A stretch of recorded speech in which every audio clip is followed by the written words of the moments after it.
إليه واتقوه وأقيموا الصلاة ولا تكونوا من المشركين তোমরা আল্লাহর দিকে রুজু হয়ে যাও এবং তাকে ভয় করে অন্যায় কাজ থেকে বিরত থাকো আর নামাজ কায়েম করো মুশরিকদের অন্তর্ভুক্ত হয়ে যেও না নামাজ কায়েম করা নামাজের আদেশ কোরআনে কারীমের মধ্যে আল্লাহ পাক বহু জায়গায় করেছেন ঈমানের পর নামাজই হচ্ছে সবচেয়ে বড় জরুরি একজন মানুষ ঈমান আনলো যেমন কালকে একজন ঈমান এনেছে ঈমান আনার সাথে সাথে তার প্রথম কাজ কি বলেন প্রথম কাজ কি ফজরের নামাজের আগে একজন ইসলাম কবুল করলেন তার প্রথম দায়িত্ব নামাজ আদায় করে দেওয়া ফজরের নামাজ পড়াম যোহরের আগে কেউ ঈমান আনলো তার প্রথম দায়িত্ব যোহরের নামাজ আদায় করা আসরের নামাজের আগে ঈমান এনেছে তার প্রথম দায়িত্ব হলো আসরের নামাজ আদায় করা তার মানে হলো ঈমান আনার পর একজন ঈমানদারের প্রথম দায়িত্ব হচ্ছে নামাজ গুরুত্বপূর্ণ বিষয় খুব ভালো করে শুনতে হবে ইয়াদ রাখতে হবে প্রত্যেক মুসলমানের এই নামাজ কি জিনিস কেমনে আদায় করতে হবে আদায় না করলে কি হবে গুরুত্বপূর্ণ এই কথাগুলি প্রত্যেকের স্মরণ রাখতে হবে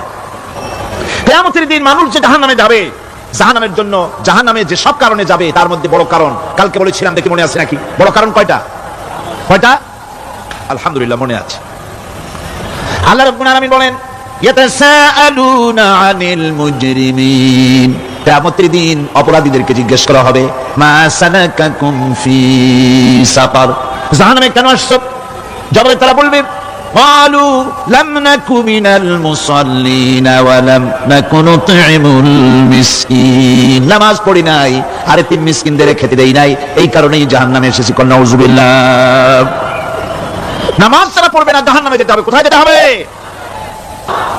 আকীদাগত দিক থেকে ঈমান হলো তাওহীদের স্বীকৃতি আর আমলের দিক থেকে নামাজ হচ্ছে তাওহীদের বহিঃপ্রকাশ আপনি মুসলমান তা প্রমাণ হবে নামাজ দিয়ে নামাজহীন ঈমানের দাবি মূল্যহীন যার নামাজ নাই তার ঈমানের দাবি করার কোনো মূল্যই নেই অনেক এরকম কথা বলে হুজুর আমি মানুষটা নিতান্ত খারাপ না যাই মনে করেন গ্রামে রাস্তা বানাইছি ব্রিজ করে দিয়েছি কালভার্ট করেছি এতিম মিসকিনদের তাও মাঝে মধ্যে খাবার দেই বিধবারে কাপড় চোপড় দেই মানুষটা আমি নিতান্ত খারাপ না তবে এই মাঝে মধ্যে একটু নামাজ পড়ি না তাতে কি আমার ঈমান নষ্ট হয়েছে নাকি আমি বলি ভাই ঈমানই তো নাই নষ্ট হবে কি ঈমান থাকলে না নষ্ট হবে ঈমান নাই সুতরাং একজন মুসলমান যদি নামাজ না পড়ে নিজেকে মুসলমান বলে দাবি করার কোনো হক তার নাই দাবি করার অধিকার নাই নামাজ হচ্ছে জিন্দেগি নামাজটাই মূলত জিন্দেগি নামাজটা কি জিন্দেগি আল্লাহ রাব্বুল আলামিন শিখাচ্ছেন قل إن صلاتي ونسكي ومحياي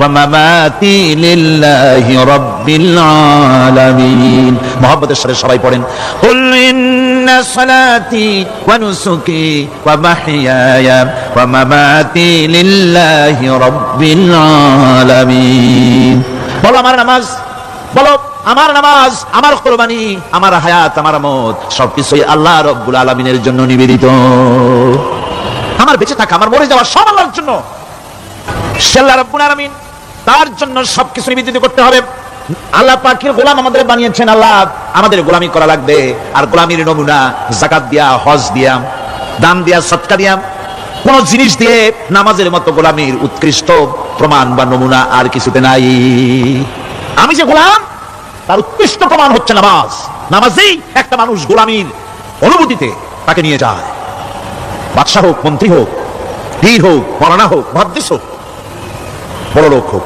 গরিব হোক পুরুষ হোক নারী হোক যাই হোক নামাজে দাঁড়াইলো একেবারে কান্দারে ধরিয়া কানের কাছে হাত দিয়া হাত দুটো বাঁধিয়া মাথা নিচের দিকে দিয়ে দাঁড়ায় গেল কিসের মতো আসামির মতো গোলামের মতো সুবহানাল্লাহ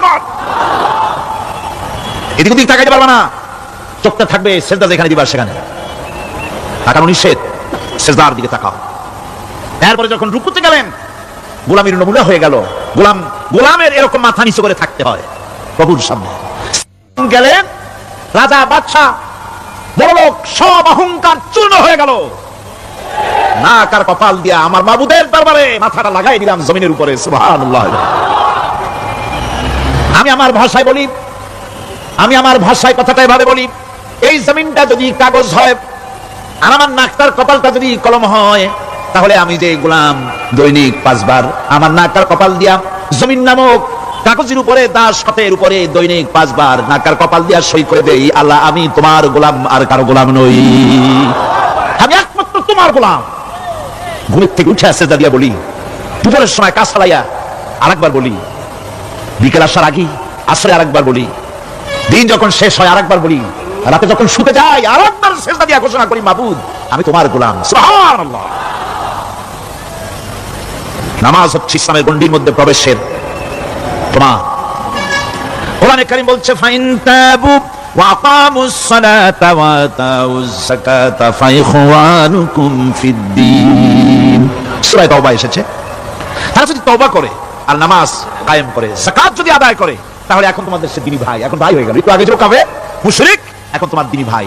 দ্বীনের গণ্ডির মধ্যে প্রবেশ করা, কলেমা পড়ার সাথে সাথেই নামাজ। নামাজ হচ্ছে দ্বীনের প্রধান গেট, দ্বীনের প্রধান তোরণ। দ্বীনের মধ্যে প্রবেশ করার জন্য এই গেট দিয়ে প্রবেশ করতে হবে। সুতরাং এই নামাজের এতই গুরুত্ব দেওয়া হয়েছে। ইসলাম যদি ক্ষমতায় আসে, আল্লাহ যেন এনে দেন জোরে কোন আমিন। ইসলাম যদি ক্ষমতায় এসে যায়, রব্বুল আলামিন তাফসীরে মাহফিল কোরআন সামনে নিয়ে আশা করে তোমার দরবারে দোয়া করি, এই বিশাল জনসমুদ্রের দোয়া কবুল করো মাবুদ গো, এই বাংলাদেশকে ইসলামের দেশ বানাইয়া দাও। দেশটা যদি ইসলামের হয়ে যায়, আইন যদি আল্লাহর হয়, শাসন যদি সৎ লোকেরা করে, রব্বুল আলামিন কোরআন শরীফে বলেন, তাহলে তারা চারটা কাজ করবে। আল্লাযীনা ইমাক্কান্নাহুম ফিল আরদ আকামুস সালাতা ওয়া আতাউজ যাকাত ওয়া আমারু বিল মারুফি ওয়া নাহাউ আনিল মুনকার। মুমিনরা ক্ষমতায় এসে প্রথম যে কাজটা করবে, প্রথমে ক্ষমতায় এসেই নামাজ বাধ্যতামূলক করবে। প্রথম কি? ওয়াজ নসিহতে অনুরোধ করা হবে না, বাবাজিরা আল্লাহর রাস্তায় নামাজ পড়ে না। রেডিও এবং টেলিভিশনের মাধ্যমে রাষ্ট্রপ্রধান অর্ডার করে দিবেন, যারা আকেল বালিগ সকলের জন্য নামাজ বাধ্যতামূলক, নামাজ পড়তেই হবে। অর্ডার। বেলা যখন 1টা বেজে যাবে, বেলা যখন 1টা বাজবে, সমস্ত মসজিদে আজান শুরু হয়ে যাবে। আজানের সাথে সাথে অফিস, আদালত, কল কারখানা, ক্ষেত খামার, শিক্ষাঙ্গন সব ডেডলক হয়ে যাবে। আধা ঘন্টার জন্য বন্ধ হয়ে যাবে। যারা মুসলমান অফিসে, কলেজে, ইউনিভার্সিটিতে সর্বত্র তারা নামাজের জন্য প্রস্তুতি নেবেন। আধা ঘন্টার ভিতরে নামাজ আর খানা সেরে আবার কলেজ চলবে, বিশ্ববিদ্যালয় চলবে, কল চলবে, কারখানা চলবে, ক্যান্টনমেন্ট চলবে, সেক্রেটারিয়েট চলবে, সব আপন গতিতে চলতে থাকবে। আল্লাহর রহমত বরকত আকাশ থেকে নাজিল হয়ে যাবে। আর এই অর্ডার যেটা হবে, নামাজ পড়বেন সেখানে। থানায় যখন আজান হবে, থানায় আজান হয়ে গেছে, থানার স্টাফ পুলিশ যারা আছে জামাতে খাড়া হয়ে যাবে, ইমামতি করবেন ওসি সাহেব। এসপির অফিসে এসপি সাহেব ইমামতি করবেন, ডিসি সাহেব তার অফিসে ইমামতি করবেন, মন্ত্রী সেক্রেটারিয়েট ইমামতি করবেন, প্রেসিডেন্ট বঙ্গভবনে ইমামতি করবেন, বিশ্ববিদ্যালয়ের ভাইস চ্যান্সেলরের ইমামতিতে সেটাকার মুসলমান ছাত্র ছাত্রী, শিক্ষক শিক্ষয়িত্রী এক জামাতে নামাজ আদায় করবে। এই যদি হয়, চিত্র দেশের অপরাধ থাকবে। থানায় ওসি সাহেব নিজেই যদি জামাতের ইমামতি করেন, এইভাবে নামাজ আদায় করেন পুলিশদের নিয়ে, জামাতে ঘুষ আর খাবে তারা? এসপি সাহেবের অফিসে, ডিসি সাহেবের অফিসে মন্ত্রীরা যদি ভাবে নামাজ কায়েম করে, তাহলে কি অন্যায় অপরাধ কিছু থাকবে সমাজে? থাকবে না। সুতরাং নামাজ বাধ্যতামূলক করে দেওয়া হবে। নামাজ বাধ্যতামূলক, সকলকে নামাজ পড়তে হবে। নামাজ হচ্ছে অপকর্মের প্রতিবন্ধক। নামাজ পড়লে অন্যায় কাজ থেকে বাঁচার পর, অন্যায় থেকে বাঁচায় কিসে? নামাজ। আল্লাহ রাব্বুল আলামিন বলেন, উতলু মা উহিয়া ইলাইকা মিনাল কিতাবি ওয়া আকিমিস সালাম ইন্নাস সালাতা তানহা আনিল ফাহশাই ওয়াল মুনকার। হে নবী, এই কিতাব তেলাওয়াত করো, যা তোমার প্রতি অবতীর্ণ করা হয়েছে, এই কিতাব তেলাওয়াত করো আর নামাজকে প্রতিষ্ঠা করো। নিঃসন্দেহে নামাজ মানুষকে পাপাচার থেকে বাঁচায়া দেয়। অশ্লীলতা, পাপাচার থেকে মানুষ বাঁচায় কে? জোরে চিল্লায় কোন কে? নামাজ। নামাজ মানুষকে অন্যায় কাজ থেকে বাঁচায় দেয়। নামাজ যে মানুষকে অন্যায় কাজ থেকে বাঁচায়, কেমনে বাঁচায়? আমরা যে নামাজ পড়ি, এই নামাজে তো আমাদেরকে অন্যায় কাজ থেকে বাঁচাইতে পারে না। নামাজি বহুত মানুষ আছে অন্যায় করে কিনা? না করে না, করে। নামাজি অথচ অন্যায় করে, আর আল্লাহ বলছেন নামাজিকে, নামাজ তাকে অশ্লীলতা থেকে ফিরায়। তাহলে কথা কাটটা ঠিক? আল্লাহর কাটটা ঠিক। অবশ্যই আমার আল্লাহর কথা হক। আমি ভুল করতেছি, আমি যেন কোথাও ভুল করতেছি, সামথিং ইজ রং, কোথাও যেন আমরা ভুল করে বসতেছি, সেই ভুলটা কি আমরা আবিষ্কার করতে চেষ্টা করবো ইনশাআল্লাহ। প্রথম যে কথাটা সেটা হচ্ছে যে আমরা যে নামাজে পড়ি আমরা তা বুঝি না। কথা ঠিক কিনা? আমি যদি এখন প্রশ্ন করি সামি আল্লাহু লিমান হামিদা অর্থ কি, কম ফার্স্ট ডিভিশনে কয়েকটা লেটার নিয়ে ফেল করবেন, এরকম লোক আছে না নাই? সুবহান রাব্বিয়াল আলা অর্থ কি জানি না, সুবহান রাব্বিয়াল আযীম অর্থ কি জানি না, দোয়া কুনুত অর্থ কি জানি না, তাশাহুদ অর্থ কি জানি না, সূরা ফাতিহার অর্থ কি জানি না। এমন কি উযুর মধ্যে কয়টা ফরজ তাও অনেকে জানে নাই। কথা কি বেশি বললাম না? ঠিক বলছি? একজন জিজ্ঞেস করলো, মিয়া উযুতে কয় ফরজ? হুজুর কি মনে করেন? এটা বুঝি জানি না, এটা সাধারণ ব্যাপার। বলেন না কয় ফরজ? উযুতে তো 17 ফরজ। কি কি কয়? হাত ধোয়া, পাও ধোয়া, মুখ ধোয়া, নাক ধোয়া, চোখ ধোয়া, জিহ্বা ধোয়া, মাথা ধোয়া। বলতে বলতে গুণে দেখা গেল প্রায় 19টার মতো বলছে। বলা হলো, মিয়া বললেন আপনি উজুতে ফরজ 17টা, কইলেন আপনি 19টা। হুজুর জানি আরো, বলি না আপনাদের ভয় তো। হুজুর জানে না, নামাজ জানে না, তাকেই নামাজ কেমনে ফিরাবে অন্যায় কাজ থেকে? কথা বুঝতে পেরেছেন? নামাজে আল্লাহু আকবার বললাম, এরপরে সানা পড়লাম, তারপরে সূরা ফাতিহা পড়লাম। সূরা ফাতিহার ভিতরে যে সমস্ত কথাগুলি বললাম, সেই কথাগুলি বুঝি না, কি বলেছি তাও জানি না।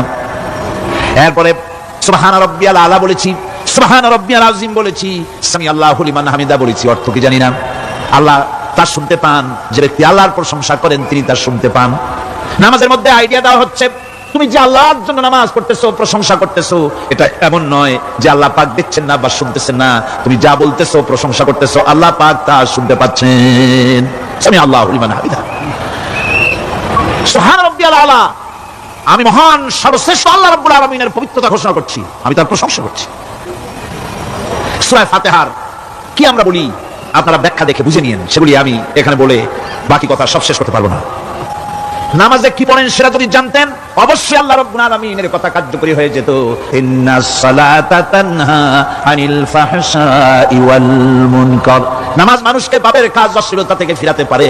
আল্লাহ ইন্না বসাইছেন, নিশ্চয়ই, বেশক, অবশ্যই নামাজ পাপ থেকে ফিরাবে। কিন্তু কেমনে ফিরাবে? নামাজ তো বুঝি না, নামাজ তো বুঝি না, খালি সেজদা দেয় জনমের মতো। আর সেজদা কি? নামাজে যদি দেখে ইমাম দেরি করতেছে, আত্মাহিয়াত পড়তে দেরি হয়ে যাচ্ছে, পিছন থেকে সিগন্যাল মারে, ঠিক কিনা? বেয়াদব, বেয়াদব, তোমার নামাজ, তোমার আত্মাহিয়াত আগে শেষ হয়েছে, তাতে কি হয়েছে? চুপ করে বসে থাকো। ইমামকে কাশি দিয়ে সতর্ক করার অধিকার তোমার নাই। যদি ইমামকে সতর্ক করার জন্য কাশি দিয়ে থাকো, তোমার নামাজ ফাসিল হয়ে যাবে। এটা ফাইজলামি করার জায়গা না, এটা নামাজ। এর নাম কি? ধীরে সুস্থে নামাজ পড়তে হবে। অনেকে মসজিদটা মনে করে জেলখানা, ঢুকতে যত দেরি, বেরোতে পারলে যেন বাসে যান ছটফট করে। সিনেমার মধ্যে গিয়ে ঘন্টার পর ঘন্টা বসে থাকে, খারাপ লাগে না? মসজিদে কেরাত যদি একটু লম্বা পড়ে, পিছনে বসে খালি কি যে করে মনে মনে বলতে থাকে যে ইমাম এমন কাঁচা ছাড়া সারি না। আর গান যখন শুনে শুনতেই থাকে, কত মজা, ঘুম আসে না। নাউজুবিল্লাহ। সুতরাং নামাজে কি পড়েন সেটা আপনাকে বুঝতে হবে। সঠিকভাবে নামাজ পড়ার পরও যদি কোন মানুষের, সঠিকভাবে ভালো করে শোনেন, সঠিকভাবে নামাজ পড়ার পরেও যদি কোনো মানুষ পাপের থেকে না ফেরে, তাহলে বুঝতে হবে একথা, পানি আর সাবান দিয়া কাপড় ধুলে কাপড়ের ময়লা যাবে, কিন্তু পানি আর সাবান দিয়া কয়লা জনমের মতো ধুইলেও কয়লার ময়লা যাবে না। কথা বুঝে আসছে? এর থেকে আর উত্তম দৃষ্টান্ত আমার কাছে নাই। নামাজ পড়ার পরেও যদি চরিত্র ভালো না হয়, বুঝতে হবে নামাজ হচ্ছে না, কাঙ্ক্ষিত মানের নামাজ আদায় হচ্ছে না। আল্লাহর নবী বলেছেন, যার নামাজ পাপ কাজ হতে ফিরাতে পারলো না, তার নামাজ নামাজি নয়। আবার শুনুন, রাসূল বলছেন, যার নামাজ তাকে পাপের কাছ থেকে ফিরাতে পারলো না, তার নামাজ নামাজ নয়। ওটা নামাজ হয় নাই, যার জন্য তার পাপ থেকে তারা ফিরতে পারছে না। আর কিয়ামতের দিন বেনামাজিরা সবচেয়ে বেশি অপমানিত হবে। সবচেয়ে বেশি অপমানিত হবে কারা? বেনামাজিরা। কি হবে?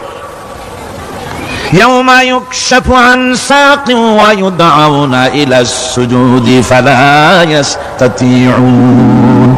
সেদিন কঠিন সময় আল্লাহ রাব্বুল আলামিন লোকদেরকে সিজদা করার জন্য বলবেন, কিন্তু যারা বেনামাজি ছিল দুনিয়ায়, তারা সিজদা দিতে পারবে না। বলেন নাউজুবিল্লাহ। অবস্থাটা কি হবে? খাশিআতান আবসারুহুম তারহাকুহুম যিল্লাহ, তাদের দৃষ্টি নিচু হবে, লাঞ্ছনা এবং অপমান তাদের উপরে চেপে বসবে, সিজদা দিতে পারবে না। আল্লাহ আমাদেরকে ক্ষমা করুন। কিয়ামতের দিন হযরত আদম আলাইহিস সালাম থেকে শুরু করে পৃথিবীর সমস্ত মানুষের সামনে আল্লাহ রাব্বুল আলামিন সিজদা করার জন্য অর্ডার করবেন। যারা নাকি বেনামাজি, ওরা আল্লাহর দরবারে সেদিন সিজদা দিতে পারবে না, লাঞ্ছিত, অপমানিত হবে। যারা কন নাউজুবিল্লাহ। নামাজ, মুমিনের নামাজ একরকম, মুনাফিকের নামাজ হলো আরেক রকম। মুনাফিকরাও নামাজ পড়ে, পড়ে কিনা কন? মুনাফিকরাও নামাজ পড়ে। মুনাফিকরা যখন নামাজ পড়তে যায়, আল্লাহ রাব্বুল আলামিন বলতেছেন, ওয়া ইযা কামু ইলাস সালাতি কামু কুসালা। মুনাফিকরা যখন নামাজ পড়তে দাঁড়ায়, নামাজে আসে ঠিক তারা, কিন্তু নামাজের জন্য দাঁড়ায় খুব শৈথিল্য ভাবে, শৈথিল্য ভাবে দাঁড়ায়, কাহিলি, সুস্তি, এ জায়গা চুলকায়, পায়জামা ধরে টান দেয়, টুপিটা ঘুরে যায়, এদিক ওদিক তাকায়। মুনাফিকের নামাজ দেখলে ঠিক পাওয়া যায় যে এটা মুনাফিক। এইভাবে সে দাঁড়ায়। আর নামাজটা কি জন্য? ইউরাউনান নাস ওয়া লা ইয়াযকুরুনাল্লাহা ইল্লা কালিলা। তাদের নামাজ হচ্ছে মানুষকে দেখাবার নামাজ। নাউযুবিল্লাহ। এখন দেখবেন এই মৌসুম আসছে, নামাজের মৌসুম, বেনামাজিদের নামাজের মৌসুম। জনসভা হচ্ছে, নির্বাচন আসতেছে, নামাজে রক্ত হয়ে গেছে, তাড়াতাড়ি আজান হয়ে গেল, তুমি না থাকলে রুমাল একটা মাথায় দিল, উজু আছে কিনা আছে, আল্লাহু আকবার, যা আছে কপালে হয়ে যাক। মানুষকে দেখাবার জন্য এরা নামাজ পড়ে, এরা আল্লাহর শরণার্থে নামাজ খুব কম লোকই করে, এরা হচ্ছে মুনাফিক। দুনিয়া এবং আখিরাতে কল্যাণের জন্য একমাত্র মাধ্যম হচ্ছে নামাজ। দুনিয়া যদি কল্যাণ চাই, আখিরাতেও যদি কল্যাণ চাই, তাহলে এর জন্য কি করতে হবে? কি করতে হবে? আমার কথা নয়, আল্লাহ রাব্বুল আলামিনের কথা শুনুন। রব্বুল আলামিন বলেন, ক্বাদ আফলাহাল মুমিনুন আল্লাযীনা হুম ফি সালাতিহিম খাশিউন ওয়াল্লাযীনা হুম লিয-যাকাতি ফাঈলুন ওয়াল্লাযীনা হুম লিফুরুজিহিম হাফিজুন। নিশ্চিতভাবে সেই সব মুমিন কল্যাণ লাভ করবে, নিশ্চিতভাবে। তারা হচ্ছে ওই সব লোক যারা নিজেদের নামাজ ভীতি মিশ্রিত, বিনয় ভাবে, ভীতি মিশ্রিত অবস্থায় বিনয়ের সাথে যারা নামাজ আদায় করে, যারা বেহুদা কাজ থেকে বিরত থাকে, যারা যাকাতের পন্থায় কর্মতৎপর হয়, আর যারা নিজের লজ্জাস্থানকে হেফাজত করে। এরপরে আল্লাহ পাক বলেন, ওয়াল্লাযীনা হুম লিআমানাতিহিম ওয়া আহদিহিম রাউন ওয়াল্লাযীনা আলা সালাওয়াতিহিম ইউহাফিজুন ওয়াল্লাযীনা আলা সালাতিহিম হাফিজুন।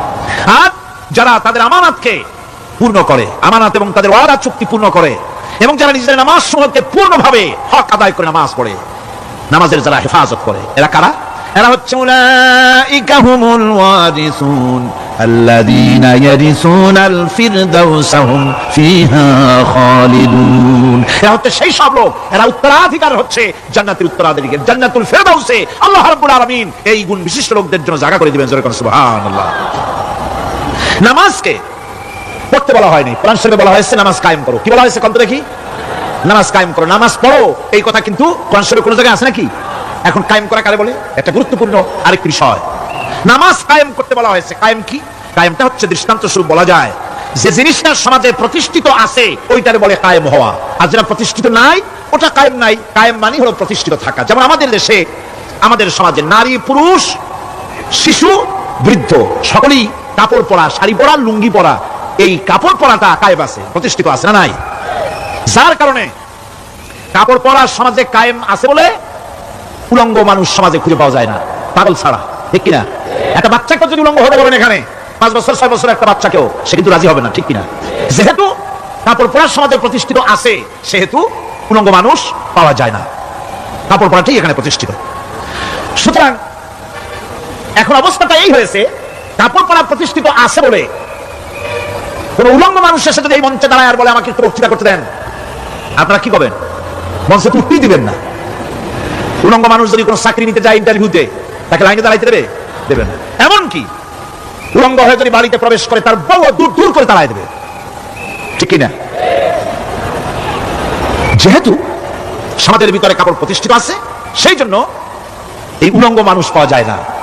অনুরূপ ভাবে নামাজ যদি প্রতিষ্ঠিত হতো সমাজের ভিতরে, তাহলে বেনামাজি খুঁজে পাওয়া যেত না। চাকরি করতে গেলে সেখানে নামাজ মানদণ্ড হয়ে যেত, নামাজ পড়ে কিনা তা দেখে নেওয়া হতো। বেনামাজি লোক পাওয়াই যেত না যদি প্রতিষ্ঠিত থাকতো। প্রথম প্রশ্নই হতো তুমি নামাজ পড়ো কিনা। ইলেকশনে যদি একজন উলঙ্গ মানুষ এসে দাঁড়ায়, ভাইরা এবার আমার বোতল মার্কা বাক্স, উলঙ্গ মানুষ এসে ভোটে দাঁড়াইছে, আপনার ভোট দিবেন? দিবেন। ওই যে কাপড় প্রতিষ্ঠিত আছে বলে, লুঙ্গি প্রতিষ্ঠিত সমাজে আছে বলে উলঙ্গ মানুষকে আপনি ভোট দিবেন না। নামাজ যদি প্রতিষ্ঠিত থাকতো সমাজে, বেনামাজি মানুষ যদি এসে মঞ্চে দাঁড়ায় যতই বলতো আমি ক্ষমতায় গেলে এই করব সেই করব, নামাজ প্রতিষ্ঠিত থাকতে পারে বেনামাজিরে কেউ ভোট দিত না। নামাজ যদি প্রতিষ্ঠিত থাকতো তাহলে অফিসের অফিসার তো দূরের কথা, বেনামাজি অফিসের ঝাড়ুদারের চাকরিও তার কিসমতে জুটতো না যদি নামাজ প্রতিষ্ঠিত থাকতো। এর নাম হলো নামাজ কায়েম হওয়া। নামাজ কায়েম থাকলে এই অবস্থার সৃষ্টি হতো। এই জন্য আল্লাহ পাক বলেছেন নামাজকে কায়েম করতে হবে। নামাজ হবে সব ভালো কাজের মানদণ্ড। সমস্ত ভালো কাজের মানদণ্ড কি? নামাজ। নামাজ আমাদেরকে বড় রকমের শিক্ষা দেয়। কি শিক্ষা দেয়? নামাজ আমাদের শিখায় ঐক্য আর ভ্রাতৃত্ব, ভ্রাতৃত্বের আর ঐক্যের শিক্ষা দেয়। এক নেতার আনুগত্য করা শিখায়। জামাত যত বড় হোক, ইমাম হবে কয়জন? একজন ইমাম হবে। আর এই ইমাম মানে কি? নেতা। ইমাম মানে কি? নেতা নির্বাচন শিখায় নামাজে। নেতা নির্বাচনকে শিখায়, নামাজ শিখায়। বোঝেন খুব ভালো করে। কিভাবে? মনে করুন চট্টগ্রাম শাহী মসজিদে ইমাম প্রয়োজন। এখন সেই ইমাম নেওয়ার জন্য ইন্টারভিউ কল করা হলো, বিজ্ঞাপন দেওয়া হলো পত্রিকায়। অনেক আলেম আসেন, ইন্টারভিউ বোর্ডে যারা বসলেন তারা ইন্টারভিউটা কিভাবে নেবেন? যার মাথার চুল লম্বা বেশি তার ইমামতি দেওয়া হবে, যার লুঙ্গিটা পায়ের গিরার তলে তার দেওয়া হবে, যার মোষটা মুখের মধ্যে গিয়া ঢুকছে, হাসি দিলে বুঝাই দেয় না, হাসে না কান্দে, তারে দিবে। দাড়িগুলা কামাইছে তারে দেবে। সিগারেট খায়, বা অবশ্য চট্টগ্রাম আর সিলেটের সিগারেটের ফতোয়া ভিন্ন রকম। বরিশালে আমি যেখানে জন্মগ্রহণ করেছি, আমার এলাকায় কোন আলেম যদি সিগারেট খায়, মসজিদের ইমাম তো ভালো, মসজিদ ঝাড়ু দিতে ঢুকতে দেবে না মসজিদে। এটা এই এলাকার এক রকমের কায়দা। আমি তার ব্যাপারে কথা নাই বললাম। তো আপনারা খুঁজে দেখবেন সে সিনেমা দেখে নাকি, মিথ্যা কথা বলে নাকি, বউ পর্দায় থাকে নাকি। এগুলি মাইক্রোস্কোপ যন্ত্র দিয়ে ইমামের মাথা থেকে পা পর্যন্ত দেখবেন কিনা কন। আচ্ছা এবার কন্ত দেখি এই ইমাম সাহেব ইমামতি করবে কতজন লোকের? 500, 1000, শাহী মসজিদে ধরেন 5000 লোক করলো, 5000 লোক, 5000 লোকের ইমাম নির্বাচনের সময় পা থেকে শুরু করে মাথা পর্যন্ত দেখেন, এমনকি বউ পর্যন্ত। বৌমনি আনিয়ে দেখেন না, পর্দায় থাকি না, এটা আপনারা দেখেন, ঠিক কিনা? এই খবরটা নেন। 5000 লোকের একটা ইমাম বানাতে গিয়ে মাইক্রোস্কোপ যন্ত্র দিয়ে দেখেন মোষ কেমন, দাড়ি কেমন, চুল কেমন, পাও কেমন, হাত কেমন, হাতে নখ লম্বা কিনা, দাঁতে সাদা কিনা, ওই পর্দায় থাকি কিনা, মিথ্যা কথা কয় কিনা, এত দেখেন। আর তখন নির্বাচন আসে, তখন 2.5 থেকে 3 লক্ষ মানুষের জন্য একজন এমপি নির্বাচিত হয়। সেই ইমামকে বাছাই করার জন্য নামাজ পড়ে কিনা, জিনাকার কিনা, মদখোর কিনা, সুদখোর কিনা, ঘুষখোর কিনা, বদমাশ কিনা, বাছাই করা হয় না।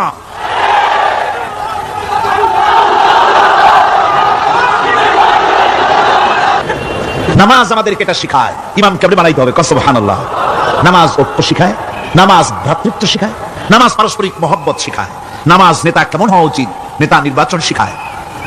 আবার নেতা ভুল করলে তার ভুল বলা যাবে না, এরকম হতে পারবে না। নামাজের ভিতরে ইমাম যদি ভুল করলেন, আপনি লোকমা দিবেন, সুবহানাল্লাহ, আল্লাহু আকবার বলবেন। যদি তিনি সংশোধন না হলেন আবার দেন, তাতে সংশোধন না আবার দেন। 3 বার লোকমা দেওয়ার পর যদি ভুল সংশোধন না করে নামাজ ছেড়ে দেন, ইমামকে বের করে দেন, নতুন ইমাম নিয়োগ করেন। যারা ক্ষমতায় যাবে, আপনি রাষ্ট্রীয় ইমাম যারা বানাবেন, সেই রাষ্ট্রীয় ইমাম যদি জনগণের ইচ্ছার বিরুদ্ধে যদি চলে, 1 বার লোকমান দেন, 2 বার লোকমান দেন, 3 বার দেন, তারপরেও যদি না নামে, ঘর ধরে নামে না। নামাজ আপনাকে নেতা নির্বাচন, নেতাকে প্রতিষ্ঠিত রাখা, নেতার আনুগত্য আপনাকে শেখায়। নামাজ লাইন সোজা করে দাঁড়াতে হবে। লাইন যদি বাঁকা করেন, আপনার কলিজাটা ওরকম বাঁকা হয়ে যাবে। নাউযুবিল্লাহ। নামাজের কাতারে যার কারণে নামাজের কাতার বাঁকা হবে, পুরা কাতারের জন্য আল্লাহর কাছে ওই লোকটা দায়ী হয়ে যাবে। নামাজ শৃঙ্খলা শিখায়। সুবহানাল্লাহ কইতে ইচ্ছা করে না? নামাজ শৃঙ্খলা শিখায়, শৃঙ্খলা বোধ শিখায়, সোজা হয়ে দাঁড়ায়। তারপরে ঐক্য এবং মহব্বত শিখায়। নামাজের ভিতরে যখন দাঁড়ায় গেলেন, আমির দাঁড়ালো, ফকির দাঁড়ালো, মন্ত্রী দাঁড়ালো, তার ড্রাইভারও দাঁড়ায় গেল, একই কাতারে দাঁড়ায় গেছে। নামাজ পড়তে গিয়ে ড্রাইভারের পাও গিয়ে লেগেছে মন্ত্রীর গায়ে। নামাজ শেষ হওয়ার পর মন্ত্রীর বাবার ক্ষমতা নাই এ কথা বলার, যে বেটা ড্রাইভার সলিমুদ্দি, তোর পাও লেগেছে আমার পায়ে, তোর চাকরি শুদ্ধা যোগে পাঠাই দেবো। পারবে বলতে? পারবে না। মিয়া মন্ত্রী সাহেব, এটা তোমার সেক্রেটারিয়েট না, এটা আল্লাহর ঘর। এটা কার ঘর? এক হি সাপ মে खड़े हो गए महमूद अयाज, एक ही सब में खड़े हो गए महमूद अयाज, ना कोई बंदा रहा ना कोई बंदा नवाज। एक ही কাতারে দাঁড়িয়ে গেছে সম্রাট মাহমুদ আর চাকর আয়াজ। এখন সম্রাট মাহমুদ নাই, চাকর আয়াজ নাই, সম্রাট আর চাকর দুজনই আল্লাহ পাকের গোলাম হয়ে গিয়েছে। তুমি মসজিদে এসেছো, তুমি আল্লাহর গোলাম। কার গোলাম? আল্লাহ পাকের গোলাম। এই জিনিস শিখায় নামাজ। নামাজ শিখায় মানুষকে পাঞ্চুয়ালিটি, নিয়মানুবর্তিতা, সময়ের জ্ঞান শিখায় নামাজ। নামাজ মানুষকে কি শিখায়? আল্লাহ রাব্বুল আলামিন বলছেন, ইন্নাস সালাতা কানাত আলাল মুমিনিনা কিতাবাম মাওকুতা। নিঃসন্দেহে নামাজ মুমিনদের নিয়মানুবর্তিতার সাথে ফরজ করা হয়েছে, তাদের উপরে নিয়মানুবর্তিতার উপরেই, সময়ের উপরে নামাজকে ফরজ করা হয়েছে। আপনার আন্দাজ মতো আপনি পড়তে পারবেন না, সময়ের মতো পড়তে হবে, আল্লাহর ওয়াক্তে পড়তে হবে। আমার দেশের মসজিদগুলিতে ফজরের নামাজ পড়া হয় এমন সময় পূর্ব দিক ফর্সা হয়ে যায়। ইমাম সাহেব যদি ভুল করেন, নামাজ যদি দৌড়াতে যান, তাহলে সূর্যোদয় হয়ে যাবে, এমন অবস্থা। নামাজ এত দেরিতে পড়া হয়। প্রত্যেক ওয়াক্তের নামাজ আল্লাহর ওয়াক্তে পড়ার জন্য রাসূল সাল্লাল্লাহু আলাইহি ওয়াসাল্লাম তাগীদ করেছেন। সময়ের দিকে লক্ষ্য রাখতে বলা হয়েছে। যেই জাতির, লক্ষ্য করুন, যে জাতির দৈনিক 5 বার টাইমলি, অক্তমতো, সময় মতো নামাজ আদায় করতে হয়, দুর্ভাগ্যজনক সত্য, সেই জাতির কাছে সময়ের কোনো দাম নাই। সময়ের দাম নাই। 9টার গাড়ি কয়টা আসবে? 9টার গাড়ি কয়টা আসবে? একদিন দেখা গেল সত্যি 9টার সময় এসে গেছে। যাত্রীরা বলছে মাশাআল্লাহ, অন্তত একটা দিন তো 9টার সময় আসলো। স্টেশন মাস্টার বলছে না, খুশি হওয়ার কারণ নাই, আজকে না, এটা গতকালকেরটা। আমার আমেরিকার সফরের সময়, যে বাড়িতে আমি আমেরিকায় থাকি, কুইন্স এলাকায়, নিউ ইয়র্ক সিটিতে, সে বাড়িওয়ালা চাকরি করে। সে আমাকে বললো 10টি বছর আমি একটা ট্রেনে যাতায়াত করি। সে বলছে রাত 3:45 ট্রেনটা আসে, ওই ট্রেনে চড়ে সে তার কর্মস্থলে যায়। বললো 10টা বছর আমি এখানে আছি, 10 বছরের ভিতরে এই ট্রেনটা 1 মিনিটের জন্য এদিক ওদিক করলো না, ঠিক 3:45 এসে হাজির হয়ে গেছে।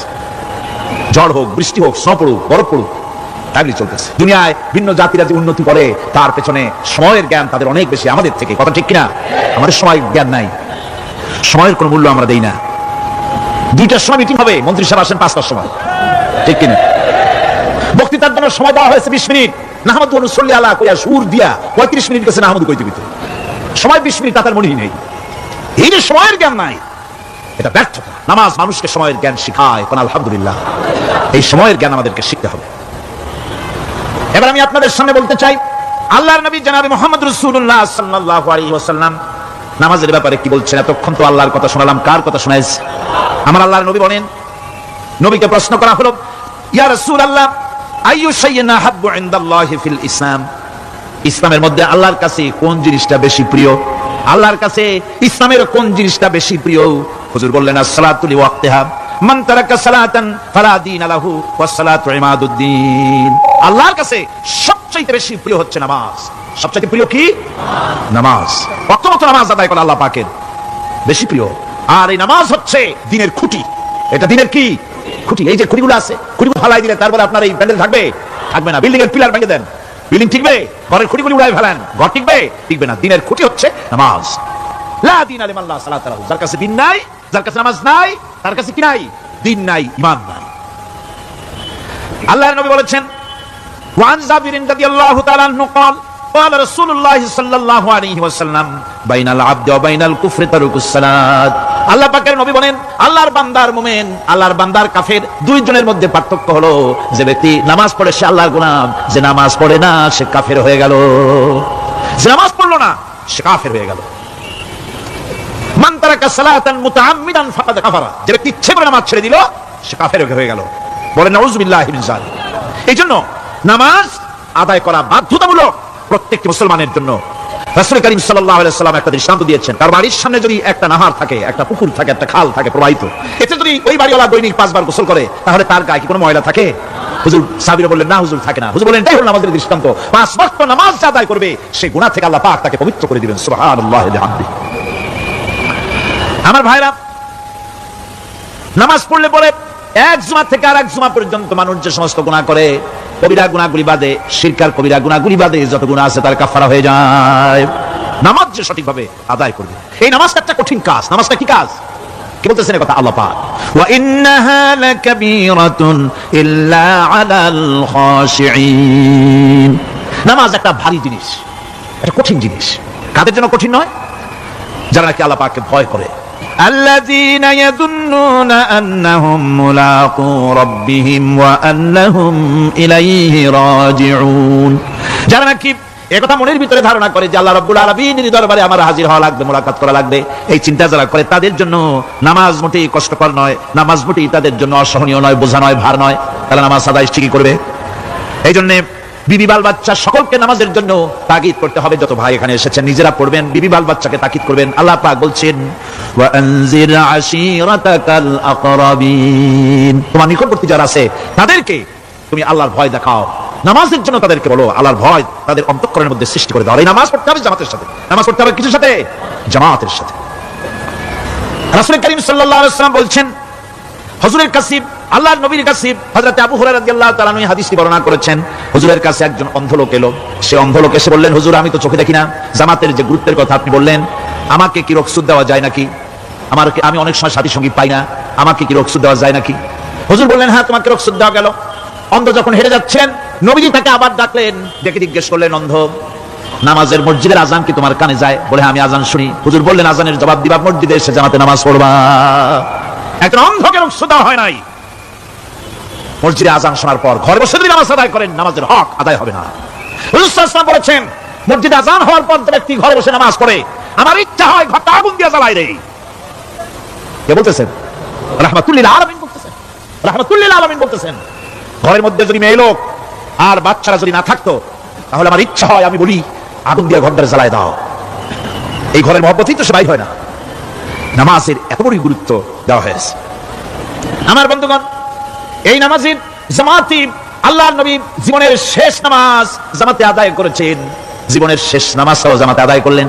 তখন তার এমন অবস্থা, এত অসুস্থ, দাঁড়াতে পারেন না, হাঁটতে পারেন না। দুইজন সাহাবীর কাঁধের উপরে ভর করে তারপরে বহু কষ্ট করে মসজিদে গিয়ে নামাজ আদায় করেছেন, খুতবা দিয়েছেন। বললেন, খুতবা দিতে গিয়ে বললেন, আজ থেকে মসজিদে নববীর চতুর্দিকের সকলের দরজা বন্ধ হয়ে যাবে, শুধু আবু বকরের দরজাটা খোলা থাকবে।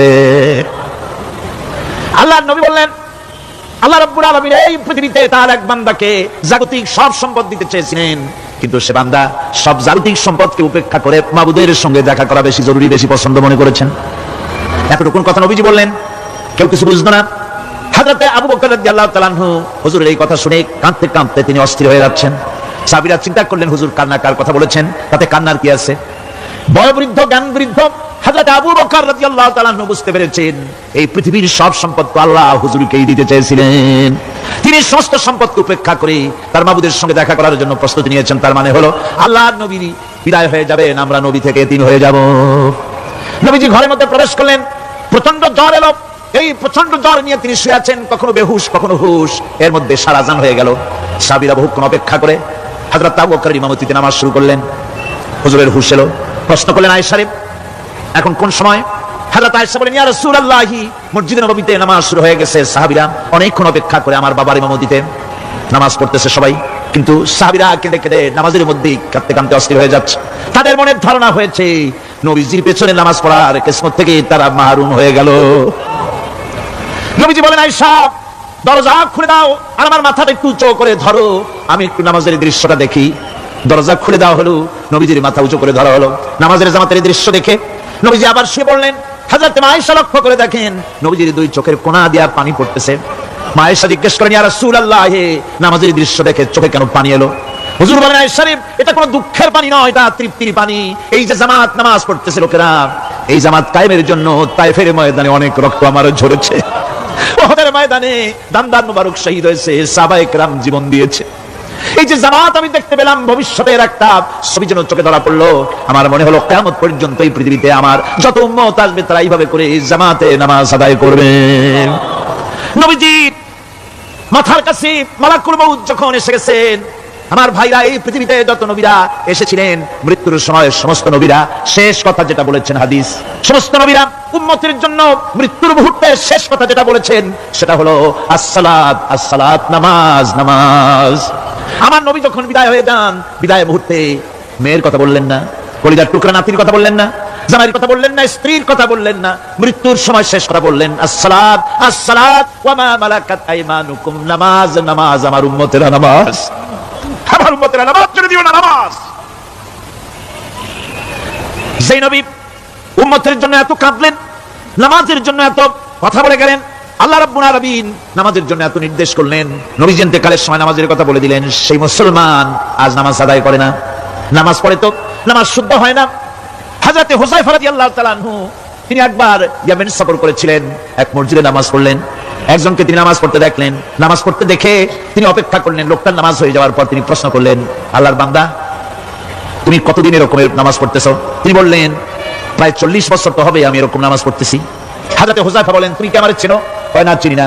হযরত হুযায়ফা বললেন, আল্লাহর বান্দা শোনো, আমি হচ্ছি আল্লাহর নবী মুহাম্মদ রাসূলুল্লাহ সাল্লাল্লাহু আলাইহি ওয়াসাল্লামের সাহাবী হুযায়ফা। ও আল্লাহর বান্দা, তুমি যেভাবে নামাজ পড়েছো এইরকম তুমি 40 বছর নামাজ পড়ে থাকো, আল্লাহর কসম করে বলি নবীজি যে নামাজ শিখাইছেন তোমার সে নামাজ হয় নাই, রাসূলুল্লাহ নামাজ হয় নাই। নামাজ পড়লেই হবে না, রাসূলুল্লাহ বলেছেন সাল্লু কামা রাআইতুমুনি উসাল্লি, নামাজ পড়ো সেইভাবে যেভাবে আমারে পড়তে দেখো। বিশ্বাস করুন ভাইয়া, নামাজ যদি না হয়, হরতাল করিয়া, মিছিল করিয়া, বিক্ষোভ করিয়া, যে কোনো আন্দোলন করে ইসলামকে বিজয়ী করা যাবে না যতক্ষণ পর্যন্ত নামাজ সহি না হবে। নামাজ হচ্ছে ফাউন্ডেশন, নামাজ নাই কিচ্ছু নাই। ঠুকঠাক করে দুইটা সেজদা দিয়ে উঠে যাবেন, আপনার ইসলামী আন্দোলনের 4 পয়সার দাম নাই। নামাজ আগে, জিহাদের ময়দানেও নামাজ, যেখানে আছেন ওখানেই নামাজ পড়তে হবে, এটা পড়তে হবে আদবের সাথে, মহব্বতের সাথে। আপনারা বিরক্ত হচ্ছেন না তো? নামাজ, নামাজ, এই নামাজ হচ্ছে মুসলমানদের সবচেয়ে বড় জিনিস। নামাজ হয় না, নামাজ যত পড়া হয় অধিকাংশ নামাজ হয় না। নামাজের ভিতরে তাদিল আর কাম, তাদিল করা ওয়াজিব। যতক্ষণ দাঁড়িয়ে থাকবেন, রুকুতে থাকবেন, যতক্ষণ দাঁড়ায় থাকবেন ততক্ষণ অন্তত এক তাসবিহ পরিমাণ তো বটেই। যদি তা না হয়, রুকু থেকে দাঁড়ালেন, সিজদায় চলে গেলেন, ওয়াজিব তরক হলো। সিজদা দিলেন না, নামাজ ফাসিদ হয়ে গেল, নষ্ট হয়ে গেল নামাজ। এটা পাগলামি না। নামাজ সহিভাবে আদায় করতে হবে। নামাজ থেকে দাঁড়াবেন, রুকু থেকে দাঁড়ায় গেলেন, বলবেন রব্বানা লাকাল হামদ, রব্বানা লাকাল হামদ হামদান কাসীরান তাইয়িবান মুবারাকান ফিহি। একজন সাহাবী এই দোয়াটা পড়ছিলেন। নামাজ শেষ করে আল্লাহর নবী প্রশ্ন করলেন, নামাজের ভিতরে অতিরিক্ত এই কথাগুলি কে বলেছো? সাহাবী ভয় পেয়ে গেলেন। ভয় ভয় তিনি বললেন, হুজুর আমি বলেছি। হুজুর বললেন, তুমি জানো না আমি নবী, তুমি নবী না, আমি যা দেখি তুমি দেখতে পাও না। তুমি যখন এই দোয়াটা পড়তেছিলেন আমি লক্ষ্য করেছিলাম আল্লাহর রহমতের ফেরেশতারা প্রতিযোগিতা করতেছিল তোমার আমলনামায় কে কত বেশি নেকি লিখবে। রুকুতে দাঁড়ায়া এটা পড়বেন, সিজদায় চলে যাবেন, দুই সিজদার মাঝখানে ততক্ষণ বসে থাকবেন যতক্ষণ একটা সিজদার ভিতরে ছিলেন। পড়বেন আল্লাহুম্মা গফিরলি ওয়ারহামনি ওয়াহদিনি ওয়াআফিনি ওয়ারযুকনি। নামাজের মধ্যে দোয়া করতেছে, আল্লাহ আমাকে ক্ষমা করে দাও, সব দোয়া সব হুজুরে, আমাকে ক্ষমা করো, আমাকে হেদায়েত দাও, আমাকে সুস্থ করো, আমাকে রহম করো, আমাকে রিজিক দাও। সুবহানাল্লাহ। নামাজের ভিতরে দোয়া কবুলের সময়, নামাজের সিজদার ভিতরে দোয়া কবুল হয়। এইভাবে করে রাসূল কারীম সাল্লাল্লাহু আলাইহি ওয়াসাল্লামের নামাজটা কেমন হাক্কানি উলামাদের কাছ থেকে জেনে নেবেন। যেহেতু হুজুর বলেছেন সাল্লু কামা রাআইতুমুনি উসাল্লি, নামাজ পড়ো সেইভাবে যেভাবে আমাকে পড়তে রাখো। নামাজের ভিতরে একাগ্রতা লাগবে, ভালোবাসা লাগবে, ভয় লাগবে, মুহাব্বত লাগবে। পরিপূর্ণ সময় নিয়ে শান্তিপূর্ণভাবে নামাজ পড়তে হবে। আর যত আলাহুড়া সব হচ্ছে নামাজের মধ্যে, ঠিক কিনা ভাইরা? রাসূল কারীম সাল্লাল্লাহু আলাইহি ওয়াসাল্লামের যে নামাজ, হুজুর যেভাবে নামাজ পড়েছেন হাদিসে যা পাওয়া যায়, হাদিসে বুখারীতে সব আছে, দেখে নেবেন, সেইভাবে নামাজটা আদায় করে নেবেন। কিয়ামতের দিন আল্লাহ রাব্বুল আলামিন সর্বপ্রথম বান্দাকে প্রশ্ন করবেন কি? বুখারী শরীফে এসেছেন, আন আবি হুরায়রা রাদিয়াল্লাহু তাআলা قال سمعت رسول الله صلى الله عليه وسلم يقول انما يحاسب به العبد يوم القيامه من عمله صلاته। বুখারী শরীফের হাদিস, আল্লাহ রাব্বুল আলামিনের নবী বলেন, হযরত আবু হুরায়রা হাদিস খানা বর্ণনা করেছেন, তিনি বলেন যে আমি রাসূলের মুখে শুনেছি কিয়ামতের দিন আল্লাহ রাব্বুল আলামিন সর্বপ্রথম তার বান্দার কাছে প্রশ্ন করবেন, বান্দা নামাজ আদায় করেছিলি কিনা? নামাজ সর্বপ্রথম প্রশ্ন। যেরকম সর্বপ্রথম প্রশ্ন কি? নামাজ। এই নামাজ আপনার বাচ্চাদেরকে যখন 7 বছর বয়স হবে নামাজের হুকুম করবেন, 10 বছরে নামাজ না পড়লে প্রহার করতে বলা হয়েছে। নামাজের জন্য কড়াকড়ি করতে হবে। পুরুষ নারী মেয়েদের মাসের ভিতরে কখনো কখনো তাদের যে সমস্ত মাসাইল আছে সেই অনুযায়ী কখনো তাদের ক্ষমা আছে, বাকি তাদের নামাজ পড়তে হবে। আর পুরুষের জন্য পাগল হয়ে যাওয়া, বেহুশ হয়ে যাওয়া ছাড়া নামাজ মাপ নাই, নামাজ পড়তেই হবে। এই যে নামাজ না হলে ঈমান থাকবে না, ঈমান নষ্ট হবে, কিয়ামতে জাহান্নামে যাওয়া লাগবে। এসব কথা শোনার পর আজকের তাফসীরুল কোরআন মাহফিলে আমরা কি ওয়াদা করতে পারি যে আমরা মালাকুল মউত যতক্ষণ পর্যন্ত আমাদের মাথার কাছে না আসবে নামাজ ছেড়ে দেব না? এই ওয়াদা কি করতে পারি? দুই হাত উঁচু করুন, বলেন ইয়া আল্লাহ, আমি তোমার নামে শপথ করছি যতদিন মালাকুল মউত আমার মাথার কাছে না আসতেছে ততদিন পর্যন্ত ফরজ নামাজ, ফরজ রোজা ছেড়ে দেব না। ইয়া আল্লাহ, মৃত্যু পর্যন্ত আমার এই ওয়াদা পালনের তৌফিক আমাকে দান করো, আমিন। আল্লাহ পাক আমাদের এই ওয়াদা মঞ্জুর করুন, জয় করুন, আমিন। আলোচনার শেষ পর্যায়ে এখন আমরা মুনাজাতের দিকে যাব। দাঁড়ানো ভাইরা সবাই বসেন, মুনাজাতে শরীক হন। আল্লাহ রাব্বুল আলামিন নামাজের জন্য আমাদেরকে দোয়া শিখাই দিয়েছেন, কোন সুবহানাল্লাহ। কে শিখাইছেন দোয়া? আল্লাহ পাক দোয়া শিখালেন, রব্বি জাআলনি মুকিমাস সালাতি ওয়া মিন যুররিয়াতি রব্বানা ওয়া তাকাব্বাল দুআ। আয় আল্লাহ, আমার বিবি বাল বাচ্চারে নামাজের উপরে প্রতিষ্ঠিত করো। আল্লাহ তুমি দয়া করে দোয়া কবুল করো, জয় করুন, আমিন। এই দোয়া আপনারা করবেন, আমিন, আল্লাহুম্মা আমিন।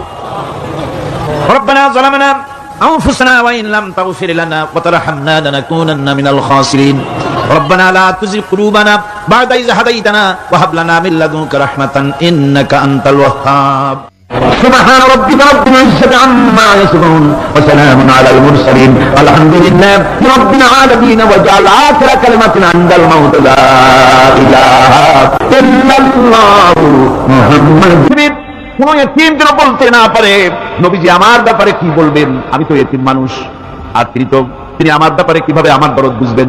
নবীজিকে আল্লাহ পাক কেমন ইতিম বানালেন, সমস্ত দুনিয়ার ইতিমদের সরদার বানালেন। মায়ের পেটে যখন তিনি ছিলেন 6 মাসের সময় মায়ের পেটে থাকাকালীন বাপের ইতিম হয়ে গেলেন। যখন প্রসব বেদনা শুরু হয়েছে মায়ের, দুনিয়ায় যখন তিনি আসবেন, হযরতে আমেনা ঘরের ভিতরে বসে তার অবস্থাটা কি? এই সন্তান পৃথিবীতে আসতে পারে যিনি সবচাইতে বেশি খুশি হবেন, তিনি তো আজ দুনিয়ায় নাই। মনের ভিতরে কত কষ্ট। আল্লাহ আল্লাহ রাব্বুল আলামিন তার হাবিবকে দুনিয়া আনলেন। রাসূলের দাদা ঘরের সামনে তাঁবুর সামনে দাঁড়ায়া তায়েফ থেকে আগত সাদিয়া গোত্রের লোকদেরকে বলতেছেন, এই ঘরের ভিতরে একটা এতিম বাচ্চা আছে, বেশি টাকা করি দেওয়া যাবে না, যদি দয়া হয় নিয়ে যাও। গরিব মানুষ, এতিম মানুষ দেখে শুনে কেউ আর নিতে চায় না। সবশেষে এলেন ভাগ্যবতী মেয়ে, ভাগ্যবতী মহিলা হযরতে হালিমাতুস সাদিয়া, তিনি এসেছেন। কোন ছেলে পেলে পায় নাই, সকলের শেষে তিনি এসেছেন। আব্দুল মুত্তালিব বলছেন, এই ঘরের মধ্যে একটা এতিম বাচ্চা আছে, দয়া হলে নিয়ে যেতে পারো। তিনি স্বামীর সঙ্গে পরামর্শ করলেন, এরপরে বললেন, যদি দেখতে অন্তত ভালো হয়, মন যদি ভালো লাগে নিয়ে যাব, একেবারে খালি হাতে ফিরে যাওয়ার চাইতে তো ভালো। হযরতে হালিমা বলেন, আমি ঘরের মধ্যে প্রবেশ করলাম, মা আমিনার কোল থেকে শিশু মুহাম্মদ সাল্লাল্লাহু আলাইহি ওয়াসাল্লামকে যখন আমি কোলে নিলাম, আমি হুজুরের চেহারার দিকে নজর করে দেখলাম, আমার কাছে মনে হলো যেন পূর্ণিমার চাঁদটা আমার কোলে ধরা দিয়েছে। রাসূল কি শিশু মুহাম্মদ সাল্লাল্লাহু আলাইহি ওয়াসাল্লাম কি যখন নিয়ে বাড়ির দিকে রওনা হলাম, যে গাধা আমার সকলের পেছনে এসেছে, সেই গাধা এখন সকলের আগে ছুটে চলে যায়। এরপরে বাড়ি যখন নিয়ে গেলাম, কুয়ায় পানি বাড়লো, গাছে ফসল বাড়লো, খেজুর গাছে খেজুর বাড়তে লাগলো, জমিনে ফলন বেড়ে গেল। রাসূলের দুধবোন সাইমা রাসূলকে নিয়ে মুহাম্মদ সাল্লাল্লাহু আলাইহি ওয়াসাল্লাম তাকে দোলনা নিয়ে দোল দিতেছে। কি আশ্চর্য অবস্থা! সাইমা তাকে দোল দিচ্ছে আর বলতেছে, বেঁচে থাকুক মুহাম্মদ সাল্লাল্লাহু আলাইহি ওয়াসাল্লাম, সে দীর্ঘজীবী হোক। কবি লিখতেছেন, কি আশ্চর্য কথা, বেদুইন বালিকা কারে নিয়ে দোল দেয় সে কি তা জানে? বিশ্বনবী মুহাম্মদ রাসূলুল্লাহ সাল্লাল্লাহু আলাইহি ওয়াসাল্লাম এভাবে এতিম অবস্থায় জীবন তার শুরু হলো। যখন তিনি ফিরে এলেন 6 বছর বয়সের সময়, যখন মায়ের কাছে তিনি ফিরে এসেছেন, প্রতিদিন তিনি খেলা দেখতে যান ময়দানে। ইতিহাসের মধ্যে লেখা হয়েছে, মা প্রতিদিন সন্ধ্যার সময় তাকে ফিরে পান। আজকে সন্ধ্যা হয়ে গেছে, শিশু মুহাম্মদ সাল্লাল্লাহু আলাইহি ওয়াসাল্লাম বাড়ি ফেরেন না। কারণ কি, কেন বাড়ি ফেরে না? সন্ধ্যার দিকে তিনি চলে গিয়েছেন পাহাড়িয়া ময়দানে, যে দেখেন ধুধু করতেছে, চতুর্দিকে সন্ধ্যা হয়ে গেছে, অন্ধকার হয়ে গেছে, কোন ছেলে পেলে নাই, কেউ নাই। পাহাড়ের পাদদেশে বসে শিশু মুহাম্মদ সাল্লাল্লাহু আলাইহি ওয়াসাল্লাম কাঁদতেছেন। মা প্রশ্ন করলেন, বাবারে, সন্ধ্যা উত্তীর্ণ হয়ে গেল, কেন একা একা বসে বসে কাঁদো? তিনি বলছেন, মা দি, আজ কদিন খেলা দেখতে আসলাম ময়দানে, প্রতিদিন দেখি যখন সন্ধ্যা হয়ে যায়, মুরব্বী শ্রেণীর কিছু লোক আসে, ছেলেকে নাম ধরে ডাক দেয়, ছেলেরা দৌড়ে তারা বাবার কাছে চলে যায়, আর বাবা ছেলেকে কোলে নিয়ে মুখে চুমা দিয়া বাড়ির দিকে নিয়ে যায়। আমি আজ কদিন পর্যন্ত এই ময়দানে এলাম, কোনদিন সন্ধ্যা বেলায় তো কেউ এসে আমাকে মুহাম্মদ বলে একটা ডাক দিল না। আমার আব্বা কি নাই? আল্লাহ রাব্বুল আলামিন বলেন, আলাম ইয়াজিদকা ইয়াতীমান ফাআওয়া। এরকম এতিম অবস্থায় আমি কি আপনাকে আশ্রয় দেই নাই? আপনাকে আমি পেয়েছি এতিম অবস্থায়, এরপরে আমি আপনারে আশ্রয় দিলাম। ওয়াজাদাকা দাল্লান ফাহাদা, এরপরে আমি আপনাকে পথ হারা পেলাম, আমি আপনাকে পথের দিশা দিয়া দিলাম। ওয়াজাদাকা আইলান ফাআগনা, এরপরে আমি আপনাকে দরিদ্র অবস্থায় পেয়েছি, তারপরে আমি আপনার দারিদ্র মুক্ত করেছি আপনাকে।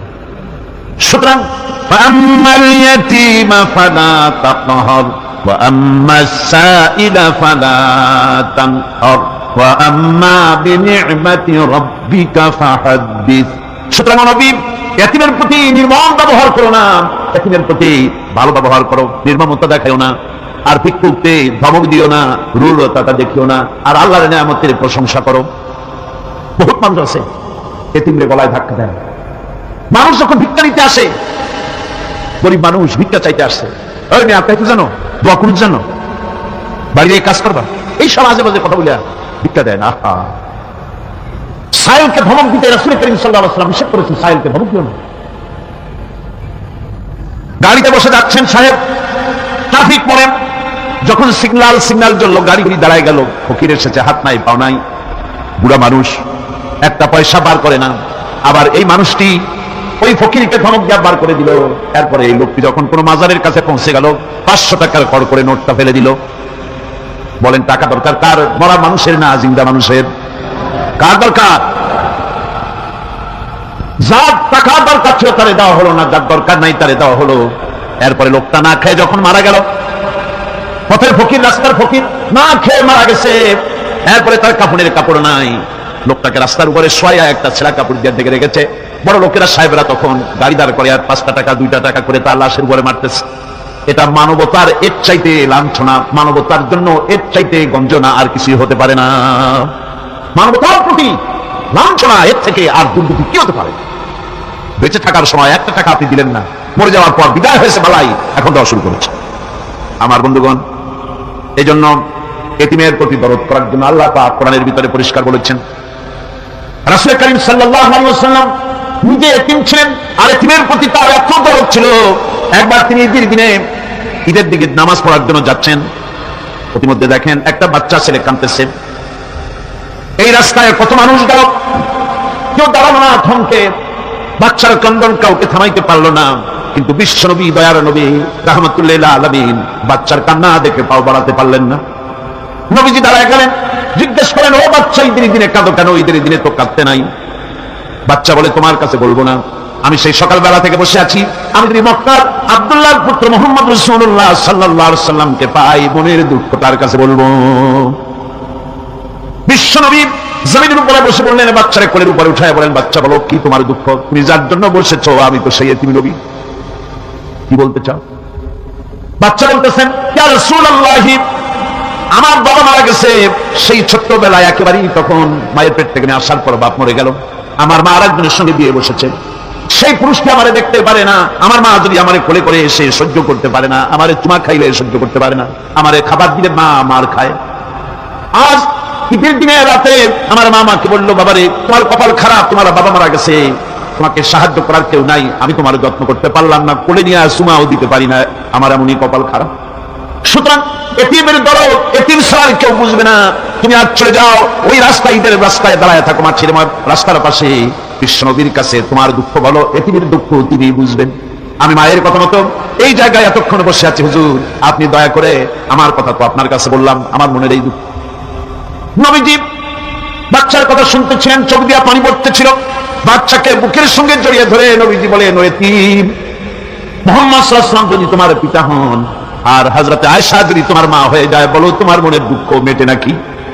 ছেলে দুঃখে কেঁদে উঠলো আর বললো, ইয়া রাসূলুল্লাহ, আপনি যদি আমার পিতা হন আর আয়েশা যদি আমার মা হয়ে যায়, এর থেকে বড় সৌভাগ্যের আমার তো আর কিছুই নাই। নবীজি এতিমকে বাড়ি নিয়ে গিয়ে হযরতে আয়েশার হাতে তুলে দিয়ে বললেন, আয়েশা রে, পবিত্র ঈদের দিনে আল্লাহ রাব্বুল আলামিন তোমার জন্য একটা উপহার পাঠিয়েছেন, এটা যত্ন করো। এতিমের প্রতি দরদ রাখার জন্য আল্লাহ রাব্বুল আলামিন বলেছেন, এতিম, মিসকিন, বিধবা, অসহায় লোক, তাদের প্রতি যাতে করে মুসলিম সমাজ লক্ষ্য রাখে, সেজন্য আল্লাহ পাক নির্দেশ করেছেন। বুখারী এবং মুসলিম শরীফের হাদিসে এসেছে, আসসাই আলাল আরমালাত ওয়াল মিসকিন কাসাই ফি সাবিলিল্লাহ।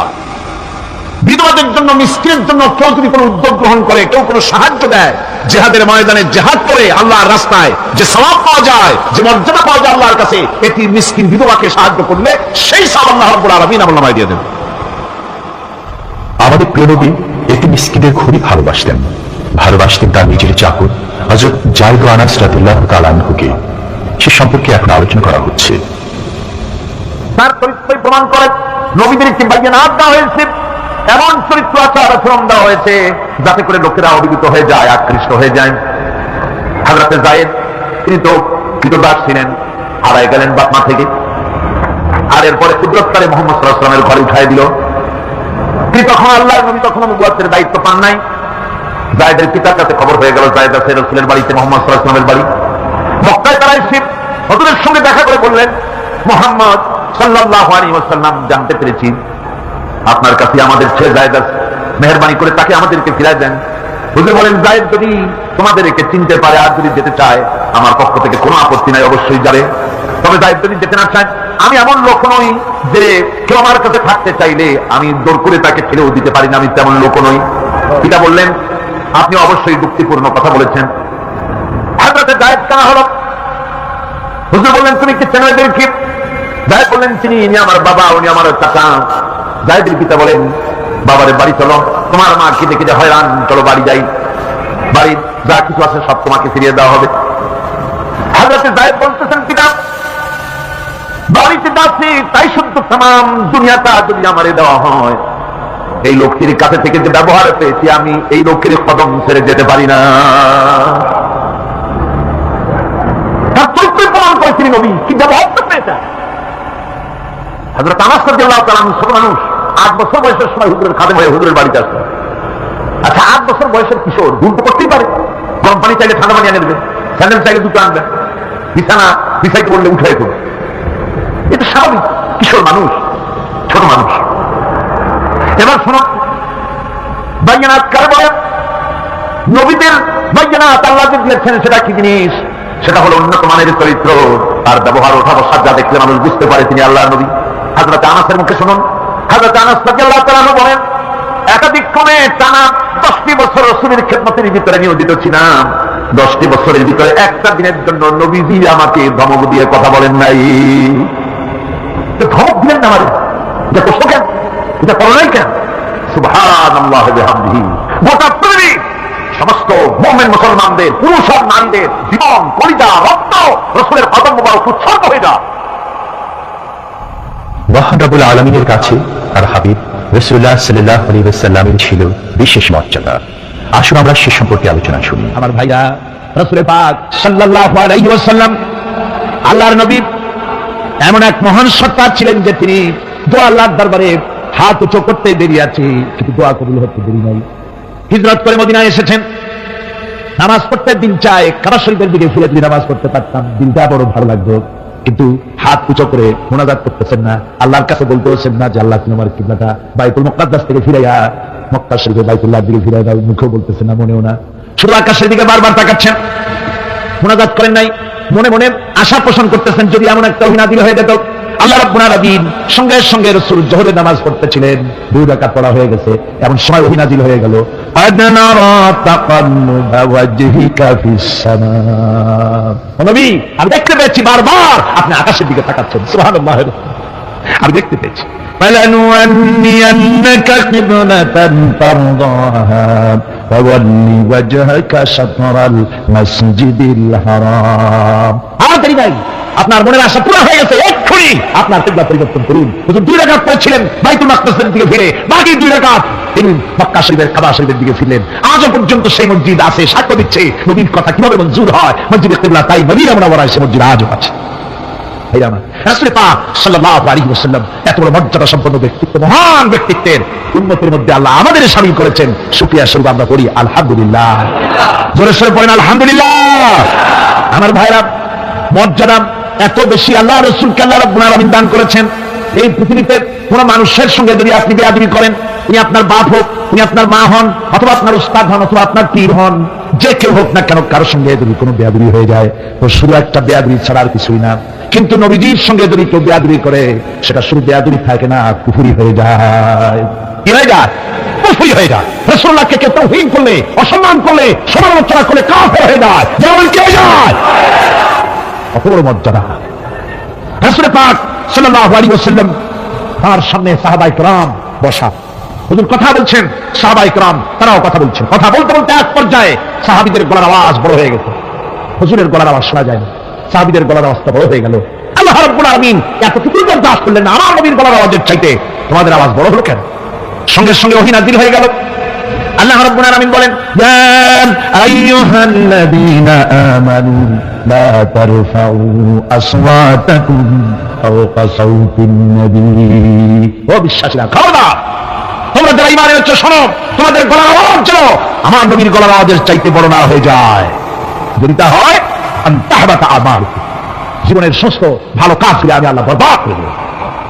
আজ পর্যন্ত এই আয়াতে কালিমা রাসূল পাক সাল্লাল্লাহু আলাইহি ওয়াসাল্লামের রওজায়ে আতহারের সামনে সবুজ সাইনবোর্ডের উপরে সোনার অক্ষর দিয়ে এই আয়াতে কালিমা লেখা রয়েছে। সুবহানাল্লাহ। সর্বকালের, সর্বযুগের সর্বশ্রেষ্ঠ মহামানব, সর্বশ্রেষ্ঠ বিশ্বনবী, আল্লাহর পরিজার মর্যাদা, তিনি হচ্ছেন মুহাম্মদুর রাসূলুল্লাহ সাল্লাল্লাহু আলাইহি ওয়াসাল্লাম। রাসূলুল্লাহ সাল্লাল্লাহু আলাইহি ওয়াসাল্লামের প্রতি মহান আল্লাহর ভালোবাসার অন্যতম নিদর্শন হচ্ছে মিরাজ। এর মাধ্যমে আল্লাহ রাব্বুল আলামিন তার বন্ধুকে নিজের সান্নিধ্যে নিয়েছিলেন। এখন আমরা শুনব সেই মিরাজের কাহিনী।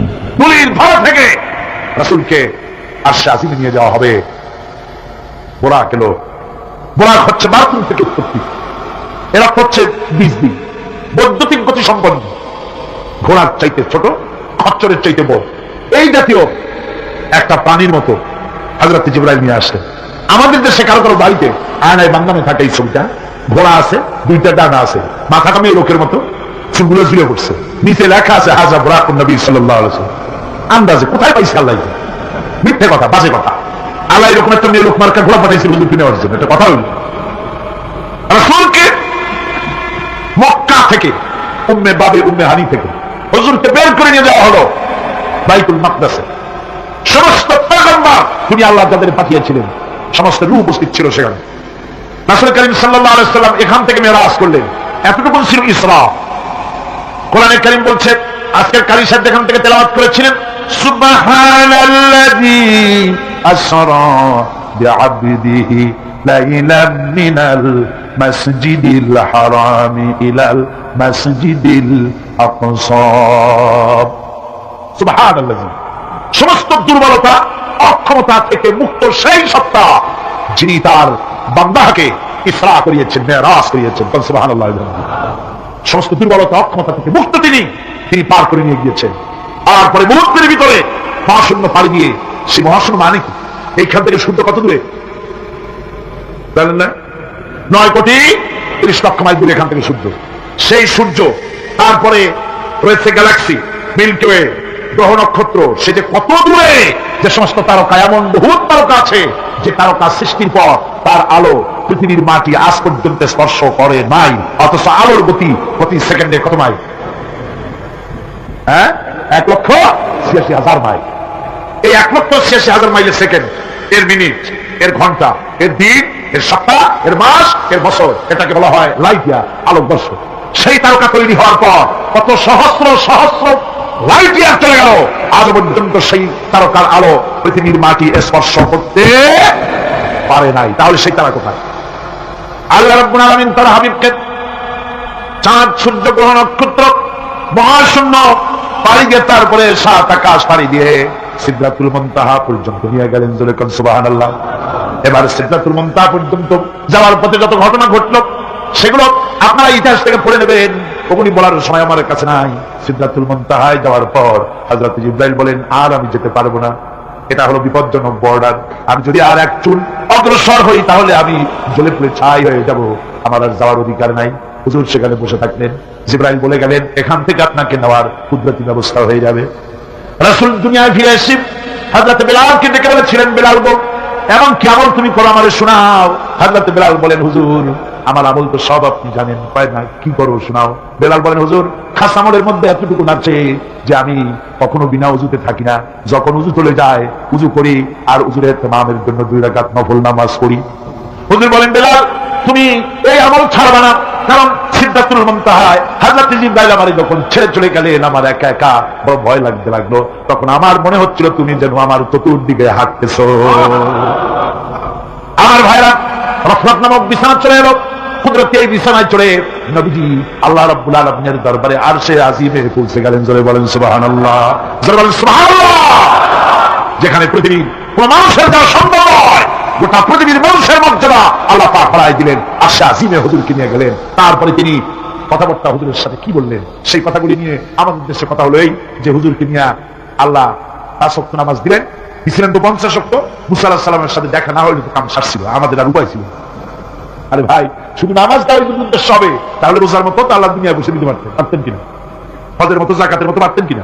শুধু নামাজের জন্য নয়, আল্লাহ পাকের কায়নাত দেখাবার জন্য আল্লাহ পাক তাকে নিয়েছিলেন। বেহেশত দেখাইছেন, দোজখ দেখাইছেন, ভালো কাজ করলে কিরকম শান্তি হবে, খারাপ কাজ করলে কিরকম শাস্তি হবে, তোকে দেখাই দিয়েছেন। মুহাম্মদ রাসূলুল্লাহ সাল্লাল্লাহু আলাইহি ওয়াসাল্লামকে মেরাজ থেকে ফিরে এলেন, ঘরে এসে দেখেন উজুর পানি, উজু করে দেখেছিলেন উজুর পানি তখনও গড়াচ্ছে, যে দরজা দিয়ে বেরিয়েছিলেন দরজাটা ধাক্কায় কখনো কাঁপতেছে, যে বিছানায় শোয়া ছিলেন সে বিছানায় মানুষ শুয়ে থাকলে যেমন উষ্ণ থাকে সেরকমের উষ্ণ ভাব তখনও আছে।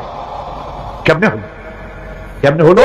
মাথায় ডুববে না, সুবহানাল্লাহ ডুববে। সুবহানাল্লাহ। এটার ব্যাপারে কোন বিজ্ঞান, দর্শন, যুক্তির প্রয়োজন নাই। প্রয়োজন শুধু এতটুকু, আল্লাহ তার হাবিবকে নেবেন, কত দ্রুত নিবেন, কত দ্রুত পাঠাবেন, এটা তিনি ভালো জানেন, আমাদের কোনো জানার কথা না, ঠিক কিনা? তবে দৃষ্টান্ত যদি চান তাহলে আমি দৃষ্টান্তটা এভাবে দিতে পারি, বুঝাবার জন্য একটা দৃষ্টান্ত দিতে পারি। সেটা হলো এই, ধরেন বাংলাদেশের কোন প্রেসিডেন্ট আসবে, পৃথিবীর যে কোনো দেশের এক প্রেসিডেন্ট আসবে, এটা আসার যখন খবর হয়ে যাবে তখন পত্র পত্রিকায় রুট বলে দেওয়া হয়। এই রুটে রাষ্ট্র মেহমান রাষ্ট্রীয় অতিথি ভবনে আসবেন, এই রাস্তা দিয়ে সাধারণ ট্রাফিক চলাচল বন্ধ থাকবে। এয়ারপোর্ট থেকে নিয়ে রাষ্ট্রীয় অতিথি ভবন পর্যন্ত মেহমান না আসা পর্যন্ত সমস্ত ট্রাফিক চলাচল বন্ধ। মেহমান পৌঁছে যাবে, তারপরে আবার স্বাভাবিক ট্রাফিক চলবে। এটা জানেন কিনা? জানেন কিনা? এইটা যদি পৃথিবীর সামান্য সলিমুদ্দিন কসিমুদ্দিন এই জন্য বলছি, আজ আছে কাল নাই, ঠিক কিনা গণ? আজ মন্ত্রিত্ব গেল, কালকে রাস্তা দাঁড়ায় বলবে রিক্সাওয়ালা আমার একটু নেওয়া, বাজারে মাছ কিনতে যাবো, ঠিক কিনা? সুতরাং এদের তো কোনো মর্যাদা নাই, আজ আছে কাল নাই। এই দুনিয়ার সলিমুদ্দিন কসিমুদ্দিনের জন্য যদি এভাবে ট্রাফিক চলাচল বন্ধ করে দেওয়া হয়, তাহলে আকাশ এবং জমিনে আল্লাহ রাব্বুল আলামিনের সর্বশ্রেষ্ঠ মেহমান জনাবে মুহাম্মদ রাসূলুল্লাহ সাল্লাল্লাহু আলাইহি সাল্লাম, এই মেহমান আল্লাহর দরবারে যাবেন। আল্লাহ যদি বলে দিয়ে থাকেন, আল্লাহ যদি হুকুম করে থাকেন, সময়ের গতি, বার্ষিক গতি, আহ্নিক গতি, আকাশের গতি, সূর্যের গতি, সময়ের গতি, রাত 3:45 10 সেকেন্ড, এখন সমস্ত গতি স্তব্ধ হয়ে যা, আমার হাবিব আমার দরবার থেকে ঘুরে যখন ঘরে ফিরে যাবেন, আবার 3:45 11 সেকেন্ড থেকে শুরু হয়ে যাবে। ইসলাম প্রচার করতে গিয়ে আমাদের প্রিয় নবীর উপর চলেছে অকথ্য নির্যাতন, যার প্রমাণ তাইফের ঘটনা।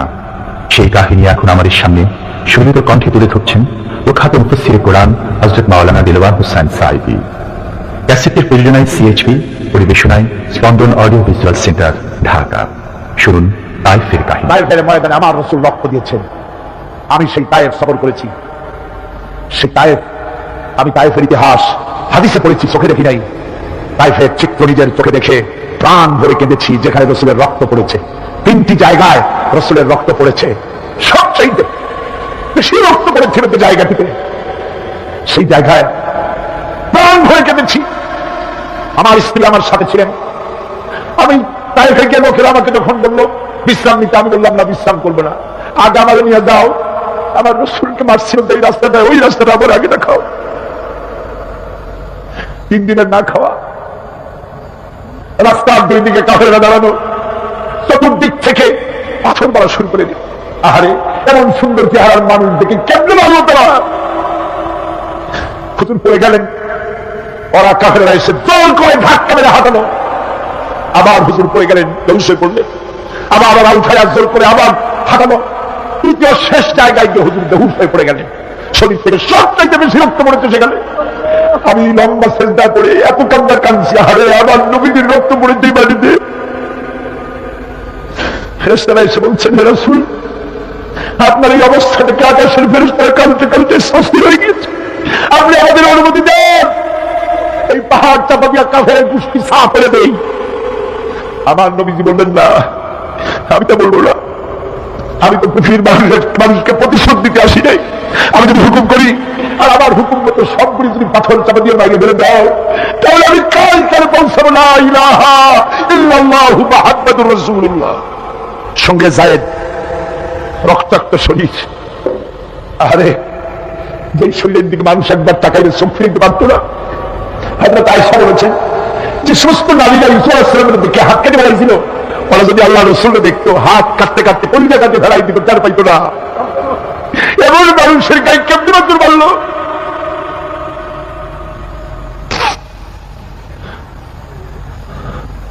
রাসূল কারীম সাল্লাল্লাহু আলাইহি ওয়াসাল্লাম বসে আছেন, শরীর থেকে রক্ত ঝরছে।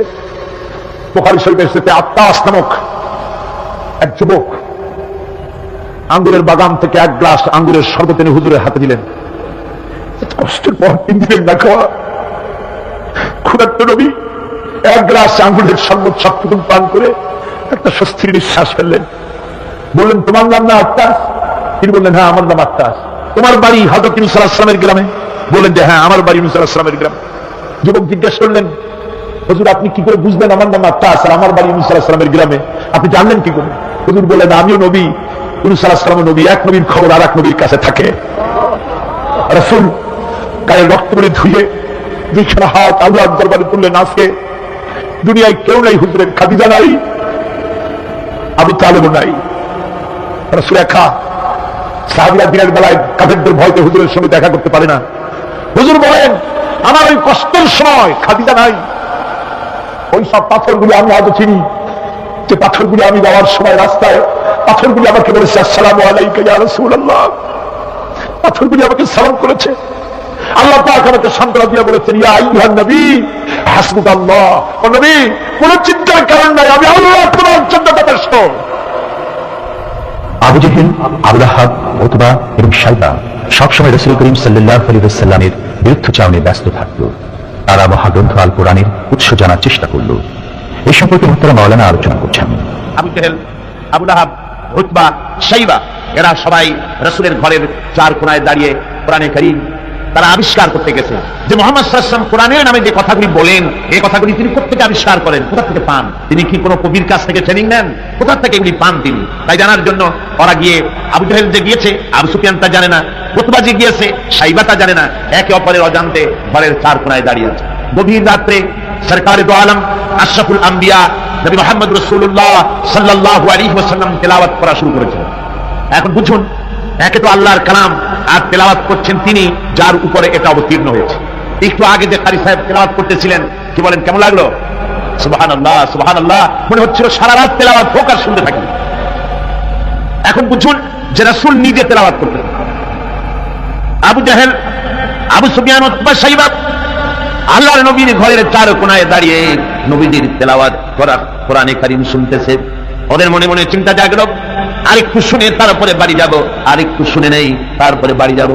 এভাবে করে চিন্তা করতে করতে নবীজির মুখে আল্লাহ রাব্বুল আলামিনের কালাম শুনে শুনে চারটা কাফেরের জন্য হজরে রক্ত হয়ে গেছে। বাড়ি যাওয়া তো দূরের কথা, দাঁড়ানো থেকেও তো বসার সময় পায় নাই। কোরআনে কারীমের আকর্ষণ, এ মহব্বত মানুষ এভাবে টেনে আনে। দেখুন,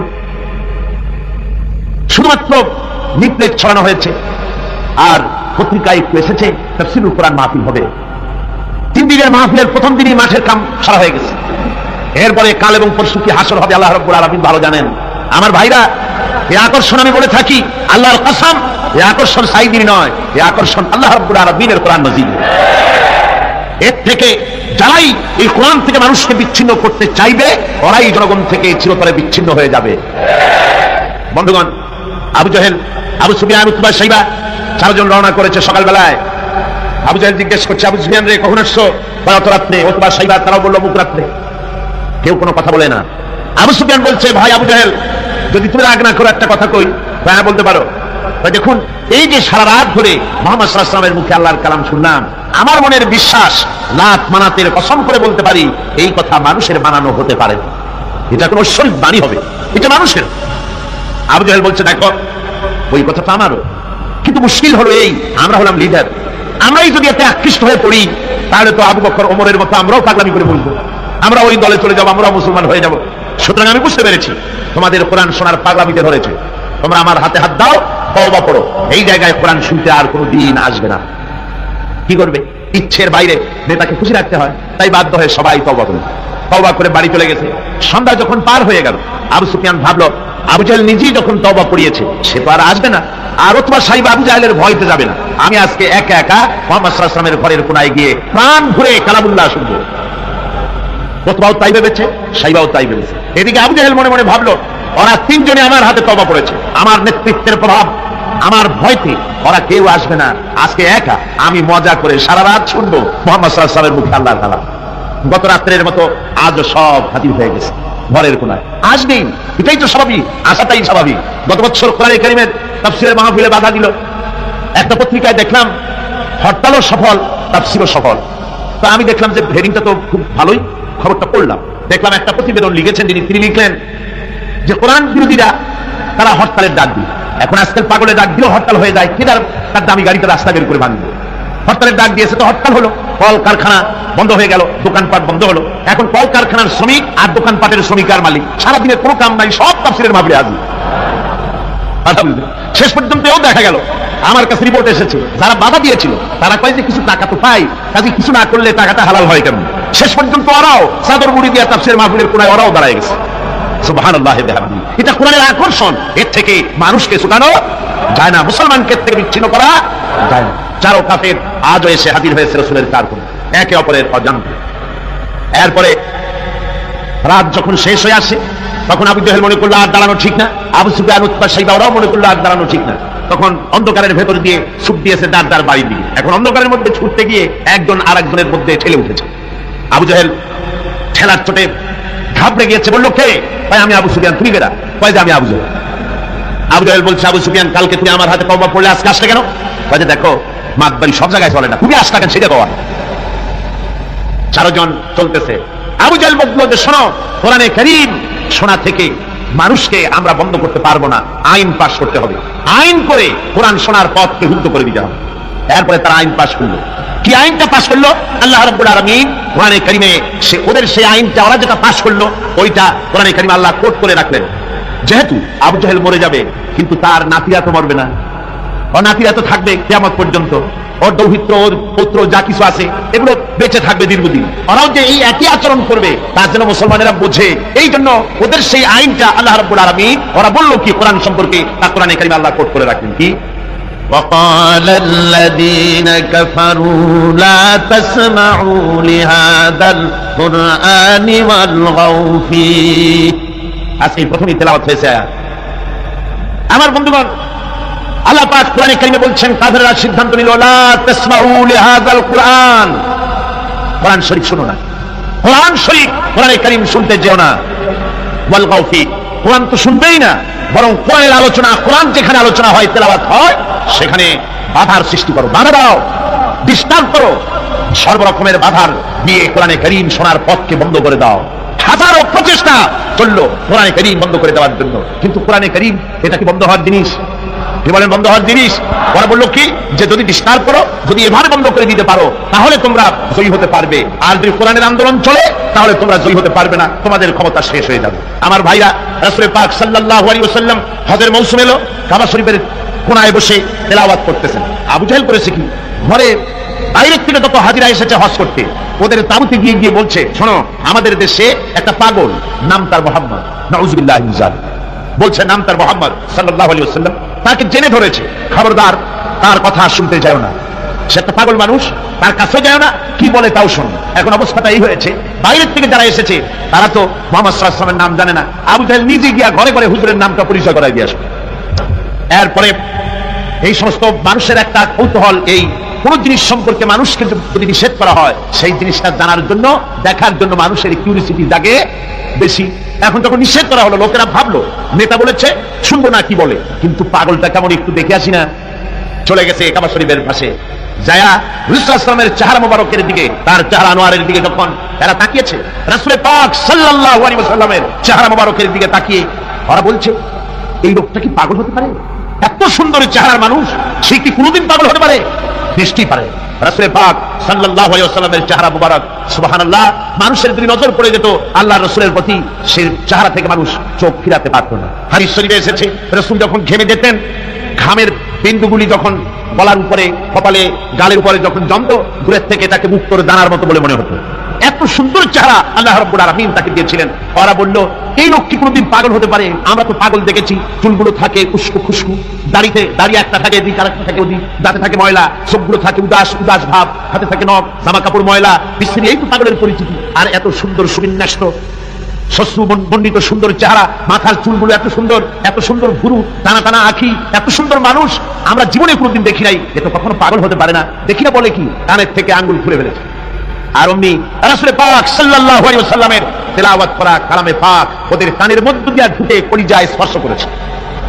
আমার বন্ধুগণ, শুনতে শুনতে বহিরাগত লোকগুলি চোখ দিয়ে পানি পড়া শুরু করে দিয়েছে এবং নিজেদের অজান্তে নিজেদের মুখ থেকে, ওদের মুখ থেকে বেরিয়ে গেল আশহাদু আল্লা ইলাহা ইল্লাল্লাহু ওয়াহদাহু লা শারীকা লাহু ওয়া আশহাদু আন্না মুহাম্মাদান আবদুহু ওয়া রাসূলুহু। কাফেরদের সাথে রাসূলুল্লাহ সাল্লাল্লাহু আলাইহি ওয়াসাল্লাম হুদায়বিয়ার সন্ধি করেন। এর কিছু কিছু শর্ত সাহাবীদের পক্ষে মানা খুবই কষ্টকর ছিল, কিন্তু কৌশলগত কারণেই তারা এই চুক্তি মেনে নিয়েছিলেন। এবারে প্রসঙ্গ হুদায়বিয়ার সন্ধি। হুদায়বিয়ার সন্ধির দিনে সন্ধিপত্র লেখা হলো, হুজুরের নাম লেখা হলো মুহাম্মাদুর রাসূলুল্লাহ। তার পক্ষ থেকে কুরাইশদের মধ্যে চুক্তিপত্র লেখা হচ্ছে। কুরাইশরা বলল মুহাম্মদ সাল্লাল্লাহু আলাইহি ওয়াসাল্লামের নামের সামনে যদি রাসূলুল্লাহ লেখো তাহলে তো চুক্তির কোনো দরকার নাই, আমরা তো তাকে রাসূল মানি না, নাউযুবিল্লাহ। মুহাম্মদ বিন আব্দুল্লাহ যদি লেখো তাহলে আমরা এই চুক্তি মানব। রাসূল করিম সাল্লাল্লাহু আলাইহি ওয়াসাল্লাম হযরত আলীকে ডাকলেন, আলী গো, চুক্তিপত্রের যেখানে আমার নাম মুহাম্মদ রাসূলুল্লাহ লেখা আছে, আমার নামের সামনে থেকে রাসূলুল্লাহ নামটা বাদ দিয়ে দাও, মুহাম্মদ বিন আব্দুল্লাহ লেখ।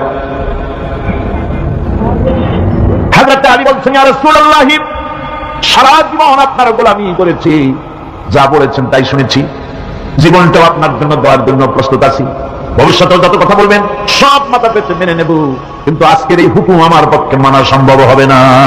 আমি আলীর পক্ষে কিছুতেই সম্ভব নয় যে আল্লাহ নবীর নামের সামনে থেকে মুহাম্মদুর রাসূলুল্লাহ আমি কেটে দেব, রাসূলুল্লাহ শব্দ আমি কাটতে পারবো না, এটা আমার পক্ষে সম্ভব নয়। নবীজি বললেন, আলী কোন জায়গায় রাসূলুল্লাহ লেখা আমার দেখো, আমি কেটে দেব। আমার বন্ধুগণ, নাম লিখতে জানেন না, সই করতে পারেন না, পড়তে জানেন না, তিনি বলতেছেন, ইন্নামা বুইসতু মুআল্লিমান, আমি পৃথিবীতে প্রেরিত হয়েছি শুধুমাত্র শিক্ষক হিসেবে দুনিয়ায় এসেছি। সুবহানাল্লাহ। দুনিয়ার কোন শিক্ষা প্রতিষ্ঠানে আল্লাহ রাব্বুল আলামিন তার হাবিবকে পান নাই, যেহেতু তিনি তো বিশ্বনবী। আমার নবী কি নবী? জোরে কোন না কি নবী? আপনার আমার নবী বিশ্বনবী। বিশ্বনবী সাধারণ মানুষের কাছে কি পড়বে? যে পড়াবে তার মগজ তো ছোট, তার জ্ঞান তো সীমিত, সীমিত জ্ঞান দিয়া বিশ্ব নেতারে কি শিখাবে, বিশ্ব নবীরে কি শিখাবে? এই জন্য আল্লাহ রাব্বুল আলামিন বিশ্ব নবীর শিক্ষক আল্লাহ পাক নিজে হয়ে গেলেন। কোরআনে কারীম বলছে, যখনই নবীদের জ্ঞানের কথা এসেছে তখনই আল্লাহ পাক বলেছেন আমি জ্ঞান দিয়েছি। লক্ষ্য করুন, হযরত ইব্রাহিম আলাইহিস সালাম তার পিতাকে ডেকে বলছেন, ইয়া আবাতি ইন্নী ক্বাদ জাআনি মিনাল ইলমি মা লাম ইয়াতিকা ফাত্তাবি'নি আহদিকা সিরাতান সাবিয়্যা। হে পিতা, বিশ্বাস করো, আমার কাছে এমন এক জ্ঞান এসেছে যা তোমার কাছে নাই, যা তোমার কাছে আসেনি। তুমি আমার অনুসরণ করো, আমি তোমার সোজা পথ দেখাই দেবো। সুবহানাল্লাহ। তুমি আমাকে অনুসরণ করো, যেহেতু আমার কাছে যে জ্ঞান আসছে ওই জ্ঞান তোমার কাছে নাই। ইব্রাহিম আলাইহিস সালামের কাছে কার জ্ঞান আসছে? আল্লাহ রাব্বুল আলামিনের জ্ঞান। লূত আলাইহিস সালামকে নবুয়ত প্রদান করে আল্লাহ রাব্বুল আলামিন বলছেন, ওয়ালুতান আতাইনাহু হুকমান ওয়া ইলমা। আমি লূতকে আমার পক্ষ থেকে জ্ঞান দান করেছি, হিকমত দিয়েছি, বিজ্ঞান শিক্ষা দিয়েছি, আমি তাকে ইলম দান করেছি। সুবহানাল্লাহ। আমি তাকে ইলম দিয়েছি। মুসা আলাইহিস সালাম সম্পর্কে আল্লাহ পাক বলেন, ولما بلغ أشده واستوى آتيناه حكما وعلما। মুসা আলাইহিস সালাম যখন বয়স সন্ধিক্ষণে পৌঁছে গেলেন, যখন তিনি পূর্ণ বয়সপ্রাপ্ত হলেন এবং তিনি যখন নিজেকে সম্পূর্ণ লালন পালন করার কাজ যখন তার সম্পূর্ণ হয়ে গেল, আমি তখন আমার পক্ষ থেকে তাকে ইলম দান করেছি, জ্ঞান দান করেছি, হিকমত দিয়েছি, জ্ঞান দিয়েছি। রাসূল কারীম সাল্লাল্লাহু আলাইহি ওয়াসাল্লাম সম্পর্কে আল্লাহ পাক বলছেন, ফালা ইন ইত্তাবা'তা আহওয়াআহুম বা'দাল্লাযী জাআকা মিনাল ইলম মা লাকা মিনাল্লাহি মিন ওয়ালিয়্যিন ওয়ালা নাসীর। তুমি যদি জ্ঞান লাভের পরও তাদের প্রবৃত্তির অনুসরণ করো, তাহলে আল্লাহর কাছ থেকে তোমাকে রক্ষাকারী কেউ থাকবে না, কোনো সাহায্যকারী তুমি পাবে না। আমি যে জ্ঞান তোমাকে দিয়েছি এটারই অনুসরণ করো, এর মধ্যেই মুক্তি, বিশ্বাসী মুক্তি এই জ্ঞানের অনুসরণের ভেতরে। প্রত্যেক জাতির জন্য আল্লাহ রাব্বুল আলামিন নিজের পক্ষ থেকে রাসূল পাঠাচ্ছেন। আল্লাহ পাক বলেছেন, ওয়ালিকুল্লি উম্মাতির রাসূল, প্রত্যেক জাতির জন্য আমি রাসূল প্রেরণ করেছি। এমন কোন জাতি নাই যার কাছে নবী রাসূল পাঠানো হয় নাই।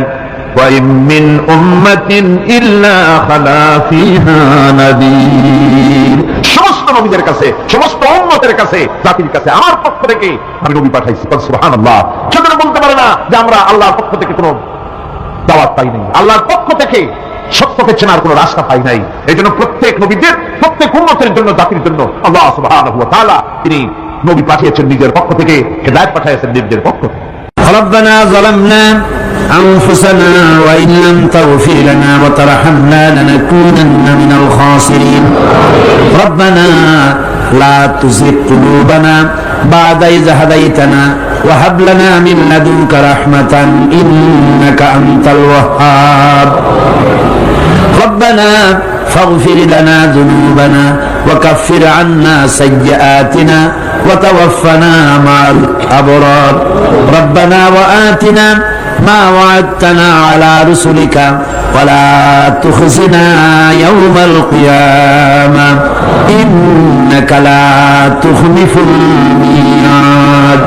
আয় আল্লাহ রাব্বুল আলামিন, বিশাল এই জনতা নিয়ে তোমার দরবারে হাত তুলেছি রব্বুল আলামিন। কোরআনে কারীমের মাহফিল বড় আশা করে হাত তুলেছি, মেহেরবানি করে আলোচনার সব রাসূল করিম সাল্লাল্লাহু আলাইহি ওয়াসাল্লামের রূহ মুবারকে পৌঁছায় দাও।